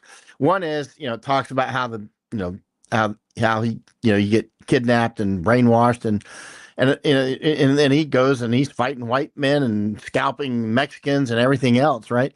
And keep in mind, he spoke German when he was kidnapped when he was 11. The guy's name is Herman Lehman, right? So Herman Lehman, there it is on the top of the book right there, Herman Lehman. So he's the one, and so he got kidnapped in 1870 when he was 11. And then he was off with the Apaches for a long time. Then the firewater got to the Apaches. I mean, big time. The Apaches started killing each other like crazy due to the whiskey. And they called it firewater because the good firewater would actually catch on fire when you put a match to it. But because it was distilled. But then so during the melee, his sort of Indian leader, master, or whatever, got killed. And if that happened when you're with the Apaches, they're going to kill you too, right? So he ran off and spent a couple of years with the Comanches. Actually, I think he liked the Comanches more than the Apaches, but he ended up being. But he liked the Apaches. He was Apache, but then he ran off with the often children did not want to go home, and grown women too. They didn't want to go home. They were with their new family, and actually when Herman Lehman came home, he didn't want to be home. And there's another German in there. What was his name? Korn, I think. Anyway, when they came home, often they just couldn't fit in back with white men. They wanted to go back with Indians because they liked it better out there. Actually, when you're out with, like, you were with the Embera, I spent, quite a bit of time down there just alone with me and the Embera. I can see why people would want to live with the Indians. You know what I mean? They're all happy, and, it's a fun environment. You know what I mean? Of course, I'm not a little child, but if I was a little child, I would instantly probably become one of those Indians, because the Indians, you can do it. If you're a boy, you're allowed to be human. Yeah, you can climb the tree as high as you want to go. In fact, you better. And you can swim in the river all you want, so you can do whatever you want. You have to, do your Indian duties, but at the same time, you're actually living like a wild Indian, which is the way I would love to live. It's like, or you're living like humans were for 5, 6, 7, 10,000 years. That was the normative state of humanity, right? No matter, in other words, you're a human being, you're a biological creature. That is how you operate, right? And over time, with civilization, we constrain human behavior, right? It's all about restricting and modifying human behavior to fit into larger social organizations and urban versus rural environments. And so, like the Embera, they were great because they're just humans, right? Hey, I'm hot. I'm going to jump in the river. Okay, I'm going to climb a tree. Let's go over here and talk to this guy, right? It's normal, right? I'm more of a human. I'm responding more as a human would. It's like a dog in a farm. Farm dogs are well-adjusted. Thai dogs, soy dogs, they wander around. They right? But if you Those are keep the a dog happiest on a leash dogs ever, and is the you put a sweater soy on him dogs. and he's chained up in a backyard, he develops these these stress and psychosis. He's more civilized, but he's going to have a problem because he's not allowed to act like a dog. Soy Human means beings are street. constrained. Soy means street and Thai, street dogs. Then Al's right. Soy dogs, man, those dogs. You know, Barney was a soy dog. Those things are Oh, bad Barney to was the awesome. bone, man. I love soy dogs, but they, always catching rats and bringing them to me. Mainstream media are like the Thugies. That's right. Draft coming. Yeah, I can see it. But when it came to the Indians, they were living wild, and they constantly, like when they were fighting. You read the book, the Summer Moon. You told me about that book years ago, and I read it. Comanche Moon. And it's very similar to the way the Pashtun fight, by the way, very similar. And the Apaches are very similar too. They fight very similar to the way the Pashtun fight. But the Apaches, Herman Lehman's talking about, we were out doing some stealing horses or whatever, 4 days without food, 2 days without food here, 3 days without food there, another 4 days without food. They're constantly just out there fighting and stealing horses and getting into combat, and killing Mexicans, killing white people, getting killed by white people, but often, they're going days at a time with no food, riding hard, and the thing is they were being destroyed because the globalism, which is what it was moving in on them like at a glacial space. It was just coming, and they were fighting back with ice picks. Their land was being taken. That's why they were fighting like wild Indians. And then finally he talks about towards the end of the book, I think he was with the Comanches at that point, they start putting those telegraph cables up, and they don't know what they are. They're like, what are these things? Just like I look at these antennas when I was just back in Texas, I don't know what 95% of that stuff is. I mean, allegedly it's 5G. What is this stuff doing? And that's the way they were. They start stringing the telegraph cables up. There was a lot of fights over telegraph cables. He only briefly mentions it in this book, but I see it pop up in other books. But, the telegraph cables, and the Indians are like, what are those things? And one of the Indians is like, wow, that's a fence to keep the Indians out or keep the Indians in. So they started chopping down the telegraph cables. And it's fascinating, isn't it? Oh yeah, and that's and it's a good analogy, right? So in other words, there's this We're breaking up again. I can't hear you again. Let me see. Nope, you went out again. Let me see. Oh man, how about now? If that's on my side. There we go. You're on the speakers again, so that works. Okay. No, this doesn't work. I don't need that now. I hear you. Yeah. Okay. There was multiple waves within the First Nations Native Americans with that technology moving up, and some were able to capture and utilize the rifle. But the overall, like I said, this massive tidal wave. Not but the organization behind the tech moving in, and the inability to be able to they're hitting an iceberg with an ice pick. Yeah. There's an echo. Yeah. Echo. Here, I'll put this on. Or just mute your. Okay. I get it. Yep. That should work. Oh, perfect. It didn't work. I'll just mute it. Okay. There we go. So with the technology, so the Indians, when Spain came up, they got the horse, and so that gave a certain technical advantage to Indian tribes that adapted to the horse, and they get power up, like the Comanches, and the Apache. The Plains Indians had been the poor country mice. The East Coast Indians had been more the technically advanced, right? The mound builders along the Mississippi and all that. The Plains Indians were kind of, backward until they got the horse, and then they had an advantage. And in the East, the tribes that adapted with the British and got the guns, they had the sudden advantage over the other tribes. And in fact, the British Indian slave trade, which surprised me until I went to Pensacola, I didn't even know about it. The British would go out and raid Indians. They would use Indians to raid other tribes. And it was illegal if you were Spanish to give Indians weapons. You'd give them horse, but you couldn't give them weapons. The British would give them weapons and say, okay, you're in debt. You owe us for these weapons. Go hit the tribes you don't like and bring us back people, and then we'll ship them down for their sugar plantations. And so that was the Indian slave trade, and they did it on debt. They did it on credit. So the merchants with the weapons got a debt in London, transported it to Florida, and then gave it to the Indians on credit. They would go out, pay off the debt by bringing in bodies, and then the merchant would send it to the sugar plantations. They would get the money and go back. But all these little incremental pieces, a lot of the tribes couldn't see the big picture. They think we have a horse, we've got repeater rifles, or they've got, Sharps carbines. We've got the advantage, right? But they didn't. The larger organizational structure was just too big, and like you said, it's like an ice pick to a glacier.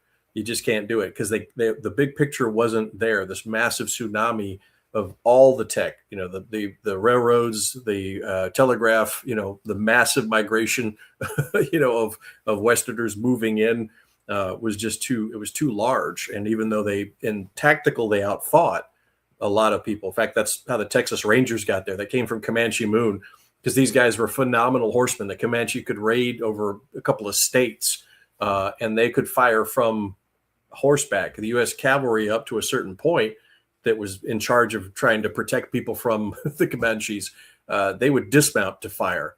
And so the Texas Rangers was kind of that evolution that said, I want you to fight as a Comanche. And the Texas Rangers were basically white Comanches and black, freed black Comanche, that fought like Comanches. And then that moved back into the U.S. cavalry formation, where they took some of those tactics and equipment back into the U.S. Army formation, and that evolution then went forward from there. But again, it's just so large. And we look at systems nowadays, we can play with AI, we can do things with AI, but this giant tsunami of data centers, of the ecosystem that goes around it, the socioeconomic system they're putting around it, it just can't match. So we're kind of like, are we in that same situation?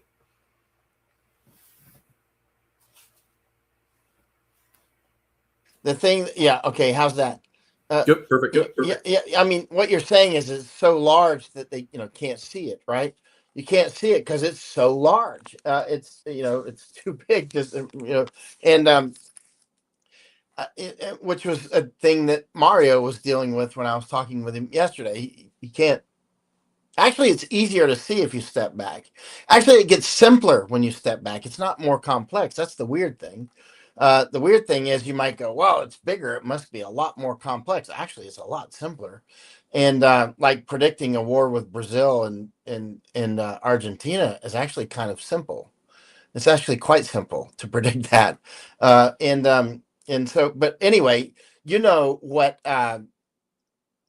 Kipling in the book Kim, talking about the great game, he says, the game is so large that one sees but a little at a time. I think that's verbatim. The game is so large that one sees but a little at a time. And that's about I've got a Tibetan prayer wheel downstairs, by the way. This prayer wheel. But when they were teaching the spies, because little Kim was a spy, right? So he was taught to be a spy. They were called pundits. The spies were called pundits, right? And these spies went through extensive training, right, to map out Tibet and the Great Game and all these different things. And so they would use the prayer wheels to hide, and the prayers. I don't know if you've seen a Tibetan prayer wheel. Since I've been to Tibet and all over Nepal and stuff, I saw thousands of these things. But it's a handheld thing that you hold it and you spin it, and your prayers go to heaven and that sort of thing. I've seen thousands of them, and I've got one downstairs. But inside of those spinning prayer wheels, it's a little wheel on a stick, right? There are scrolls which are with your scriptures or your writing in there. So they would use those scrolls to write down their cartography stuff. But they learned how to do mapping. Like they would carry mercury around, secret little piece of mercury, so the mercury levels, and you're able to, see level. And that's important when you're doing mapping. And so they learned how to do all the mathematics, and they train these spies, these pundits, how to step. So that I think your pace was 31.5 inches, if I recall. They would chain your ankles together. And so there was a lot. There you go, prayer wheel. I've got one like that downstairs, actually. So inside of that prayer wheel is actually a scroll. So that's where they would, in code, but it looked like it was regular scripture. They would write, the distances and the inclinations and declinations and all these different things. And so that's how they would map out things. So they were busy mapping, right? Because this is the great game, routes and resources. You need to map out where the resources are. You need to map out the routes. You need to map out where the towns are and where the military is and that sort of thing, right? So the great game in the book Kim by Kipling that came out in 1901. Actually, I think they wrote it in 1900, but the actual book 1901 doesn't matter. Anyway, but so when it came to these spies, they were called pundits. Holy men, which is normal. And, and they were on these, that's how you had a reason to get these pilgrimages. So they would, on their pilgrimages and wandering around, they would map things out. And, but they would teach them how to take, those footsteps. They would chain your legs together. And for months and months, they would apparently train these pundits, these spies, to make the exact same pace so that when you're measuring distances with your footsteps, if you're going uphill or downhill, nighttime, daytime, rain, mud, people shooting around you, yelling at you, you're tired and hungry, you still take the same footstep distance so that you're getting this mapping as accurate as possible. There was one guy, I've forgotten his name now, but he was famous for just his maps. It turned out to be later on, extremely accurate. He was out there for years mapping this stuff out as a holy man. Not Kim. This is a real life one when I'm talking about there. But anyway, because Kim is obviously fiction by Kipling, but it was based on reality. You've heard of Kim's games before, right? Kim's games, like British and some, special forces guys, they learn how to do Kim's games, memory games, so you can memorize stuff. Like, when I was with British going through tracking training, we would do Kim's games all the time. Some special forces guys learn how to do Kim's games. Kim's games are memory games. Oh, I can't hear you. Oh, that comes from Rudyard Kipling's Kim. I still can't hear you. Let me see. It's my thing again. Here we go. Mic check. Here we go again. Hello. External microphone. Let me try this. You there? Yep, I can hear you. Oh, I got you. Yeah. Okay. But if you read in the book Kim, it talks about Kim's game. So he's a small boy, and this guy's teaching him how to memorize things, right? Kim's games, like throws jewelry on the table, like memorize. What is this? You got so long to look at it, and then you got to tell me what you saw. You have to draw. So you're teaching art, and Kim. If you're going to be a good spy, you have to be good at mathematics and that sort of thing, or that sort of spy. Doing pundit stuff, right? Wow. I didn't know that came from Rudyard Kipling. I have to reread that one again. What, Kim's games? Yeah, I didn't know. I had no idea what that. I didn't know the root of that word. That's pretty cool. Yeah, Kim. So the whole great game has never ended, right? It didn't begin with the great game that the British were involved in, and it's never ended. And Manifest Destiny is part of the great game. It's just, or as the Russians used to call it, the Tournament of Shadows. I like the way the Russians say it. They always have a more poetic way of putting it. But, the Russians, the Tournament of Shadows, Actually, that sounds like something a British guy would say. Tournament of Shadows. The cricket game of shadows. Well, neat. Well, yeah, we went over the 3-hour mark here. We're going to have to, but we still have people on there. So I'm going to do a last call for questions. And then while anybody wants to type in anything for Michael, let's see. There we go. Put it in there. And then what would you want to come back and just do like a book walk, like pick some of your books on cults? Things yeah, let's do it. I mean, it's important to talk about cults. It's important. And what does Jose said something about McElnell's book that jabs damage the hippocampus. Interesting. Hippocampus is involved in new memories, I think, right? Anyway, anything that affects your brain is involved with memories, I think. I don't know. I'm not a brainologist. We just use these things. Brainologist. I like that Kim's word. Games. Yeah, brainologist. I used to always get confused. Psychologist, psychiatrist. It's like, it's brain. I don't know what it is. I just have to use it. Yeah, that's it. So anyway, last call for questions. We'll get to, let me know what time is good for like a book walk, and we'll make it like a book walk. We'll take a couple books and just start moving through, and we can parallel it with Rape of the Mind and say, okay, what techniques are they using? And kind of break it down, the Rape of the Mind, and then maybe even propaganda, and show, how these are related, right? In other words, cult formation occurs even in modern day with modern techniques, especially in modern day and modern techniques, but it has that long history, kind of going through there, and how to identify the mechanisms for, formation and maintenance of a cult. That'd be pretty good. Oh, you got your Japanese shirt on, man. That's great. I do. I love, this is my favorite. Hiroshige is the wave. So yeah. Well, there's like 60 views of Fuji, right? Was it 60 or? Yeah, 60 views of Mount Fuji. So it goes along the Tokaido, but everywhere you could see Mount Fuji from different perspectives. So you can see it from here, actually. You can see it from here. It's just. I know. Small. You're pretty nice. Yeah. That's awesome. But the Fuji, that guy. Yesterday we were buying some little. Who's that guy? The Japanese guy that studied colors. What's his name? Suga? No, not Suga. What's his name? He's famous Japanese man who studied colors. Very famous. And we were in the store yesterday buying some pads so that we can sit on. And these wooden benches. I'm sitting on a wooden bench. I naturally got the Indian pattern. but anyway, the Japanese are so. There's this one Japanese guy. All he used to do is collect colors, right? Can you look up famous Japanese man who studied colors? He was born in the 1800s and he died in maybe 1950 something. Maybe what's his name? God, I know his name. But this store that we went to yesterday, I could tell everything seemed. His idea was colors don't stand alone. The color needs context of other colors in order for it to really be, special. Like if you look in nature, colors are, and so he learned ways to make colors work with each other, right?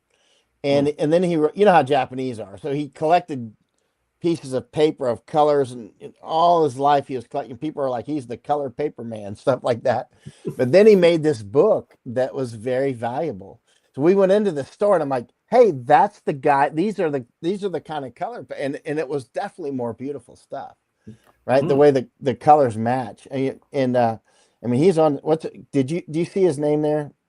Famous Japanese man who studied colors. Let me see. I'm not sure. I know. Misaki must have gone to sleep. She's probably got it. She knows it right away. Yeah. Who studied colors. Let me see. I love the internet for this uses. Here it is. Sanzo Wada. That's it. Sanzo Wada. Yeah. Sanzo Wada. And Sanzo Wada. And look at this guy, man. He's amazing. And yeah. And so he did a book on this, which I actually have the book, so I should know his name. But it's a book on colors. Huh. And there was a movie made with his technology, or his findings, I should say. And the movie was a massive hit, but unfortunately, it's an old movie now, and the original colors will no longer be in that film. Oh, he wrote a dictionary on color combinations. That's him. Yeah, Sanzo Wada. I've got that book actually. Sanzo Wada. Yeah, you know how Japanese are, man. When Japanese get serious about something serious, seriously cool comes really out of in it. depth. You know what I mean? Oh wow. Huh. Yeah, I might have to grab that thing. I had no idea. Ooh. Yeah, that's new. I'm gonna have to learn this. Thank you for that. That's pretty cool. Oh yeah. Look, so we went into the store and I'm like, hey, why is this store so beautiful? It's just, in a mall. You know what I mean? We were actually looking for strollers and stuff. And then I was like, wait, this reminds me of Sanzo Wada. And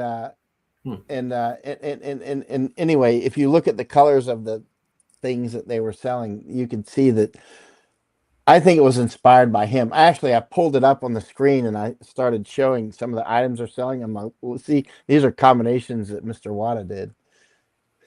Yep.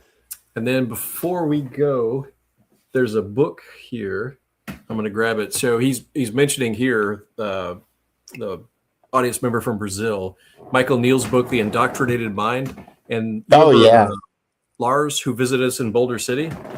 Yeah, I do. do. You and Lars know Niels, right? Michael Niels? I don't know Michael Niels. Oh, because he was Lars talking. might know him. Lars knows everybody, man. Lars is. Hang on You just a second. I'm going to grab the book. It's like right here. It's just out of arm's reach. Oh, but go I'm gonna- ahead. Yeah. Go ahead. I've got The Indoctrinated Mind. It's a very important book.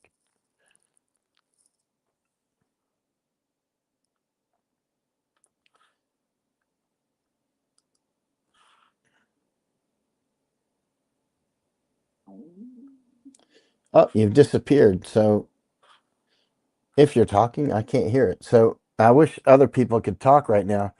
Yeah. Feng Shui. I tell you what, I think there's more to that than meets the eye. It's not just crazy Chinese stuff. I think there's a lot to all the Feng Shui and whatnot. They know a lot of things that get dismissed, but it's actual old knowledge, which is quite useful. Well, I know I'll think better in a environment that's structured. So Yeah. sometimes chaos is, I can't do it. But yeah. So what he's talking about is this one. Michael Neal's book, Indoctrinated Mind. And it kind of picks up a little bit of kind of the rape of the mind. But he goes into, okay, what's the processes, the physiological processes in the brain. So where rape of the mind was talking about the psychological processes, this is the physical processes that, are required for being able to do things and that sort of thing. So that was interesting because Lars talked as if, he like said he knew the guy. He's like, oh, this is, he was talking to Michael. He's like, oh yeah, this is our Michael guy, or Michael Neal's there. So, but pretty good. Like I said, takes rape of the mind, but puts it in more of the medical side, the physiological side of why or how you can begin to manipulate people. Whereas rape of the mind mentioned, there's pharmacological and, things you can do to be able to manipulate folks. He takes it even deeper and kind of goes into that specific. So it's very interesting. So yeah, good book so far on that one. Awesome. Well, let's call it a day. And sounds good. 3 hours. I think we've done enough damage. Wow. How many people are even on? Like just a few of us. So, but surprising. It kind of picked up. I don't know. There's a bunch of people on there suddenly. Like, what the heck? But it's interesting. Three channels here. By the way, right. these are the very kind much, of Michael, for coming conversations. by, and then we'll get together and do that cult formation book. So that'd be great. Yeah. I would say for those who are listening here, these are the kind of conversations that Al and I actually have when nobody's listening, and they'll go for like 3 hours. I mean, this is normal actually for us. Like last night, we talked for over an hour, right? Between my interviews, between Mario and I went on with Alex Jones and Rex Jones. I mean, we talk like this all the time. I mean, because we're cross-loading information and getting ideas from each other. It's vital. So everybody, do it in your own groups is absolutely vital. Yep. Thank you. Well, all right, y'all. Thanks again for coming. Thanks everybody for hanging out, and we will be safe and we'll see you shortly. Bye. All right. Have a good night. All right. So there's that. Thank you everybody for kind of hanging out for as long as you did, 3 hours. But again, this is kind of what Detective Lounge is. It's a detective lounge. We just kind of hang out and what I used to call cross-pollinate information. Because there's a lot that Michael's got that I don't have, and I'm kind of learning there, like the Japanese color dictionary and things like that. So there's a lot of really good information, especially the Thuggies. If that's not an organic but an astroturf kind of cult, that'd be interesting to see how you can use cults to kind of shape political movements and then shape the response, right, to create a reaction to something in there. That'd be very, very important, especially with what was going on in India at the time. So looking forward to learning on that one because I don't know enough about Thuggies, and Michael knows a lot about especially Indian cults. He's like, that's the cradle of all things cult. So very, very excited for that. We'll probably try to do something this weekend. I'll go over a little bit of more of the Think Like a Detective group. The course is about ready to relaunch again for that. And it's just basically, mind hygiene. How do you think like a detective, right? In other words, how do you get a rational based approach versus an emotional based approach so that you can create these good operational models that, repeat fairly often, right? You get more right than wrong. And you're always tweaking it, right? You're always evaluating how you process evidence as well as evaluate the evidence itself. And we do that through the lens of history, right? So we can use historical case models for that. And then on the workshop side, we'll actually do some historical cases like 1920s murders, the Lindbergh baby kidnapping, things like that. For the kids side, That's the one that's really getting revamped, and it's pretty neat because it introduces your kids early to really good rational thinking processes that help them fight things like AI, right? In other words, to help fight things like, to be able to be a rational thinking person early. And especially when they're forming their emotions, it's very difficult to maintain that. But if they're able to kind of get a hold of it and, develop that as they go forward in life, they're going to be far ahead of their peers by the time they get to high school and college. So it's a pretty good system. My daughter's running that one. She's got some good stuff out there designed for like kindergarten through 5. That's kind of your stepping stone to being that. And it's fun because, there's a lot of cool detective games in there and stuff they can do. There's none of the bad stuff in the case studies. It's kind of fun, fluffy stuff that kids do, but still exercises their mind and their ability to kind of go through and discern things, come to critical decisions, deductive reasoning, and getting base skill sets, plus knowing about different investigators and detectives in your area.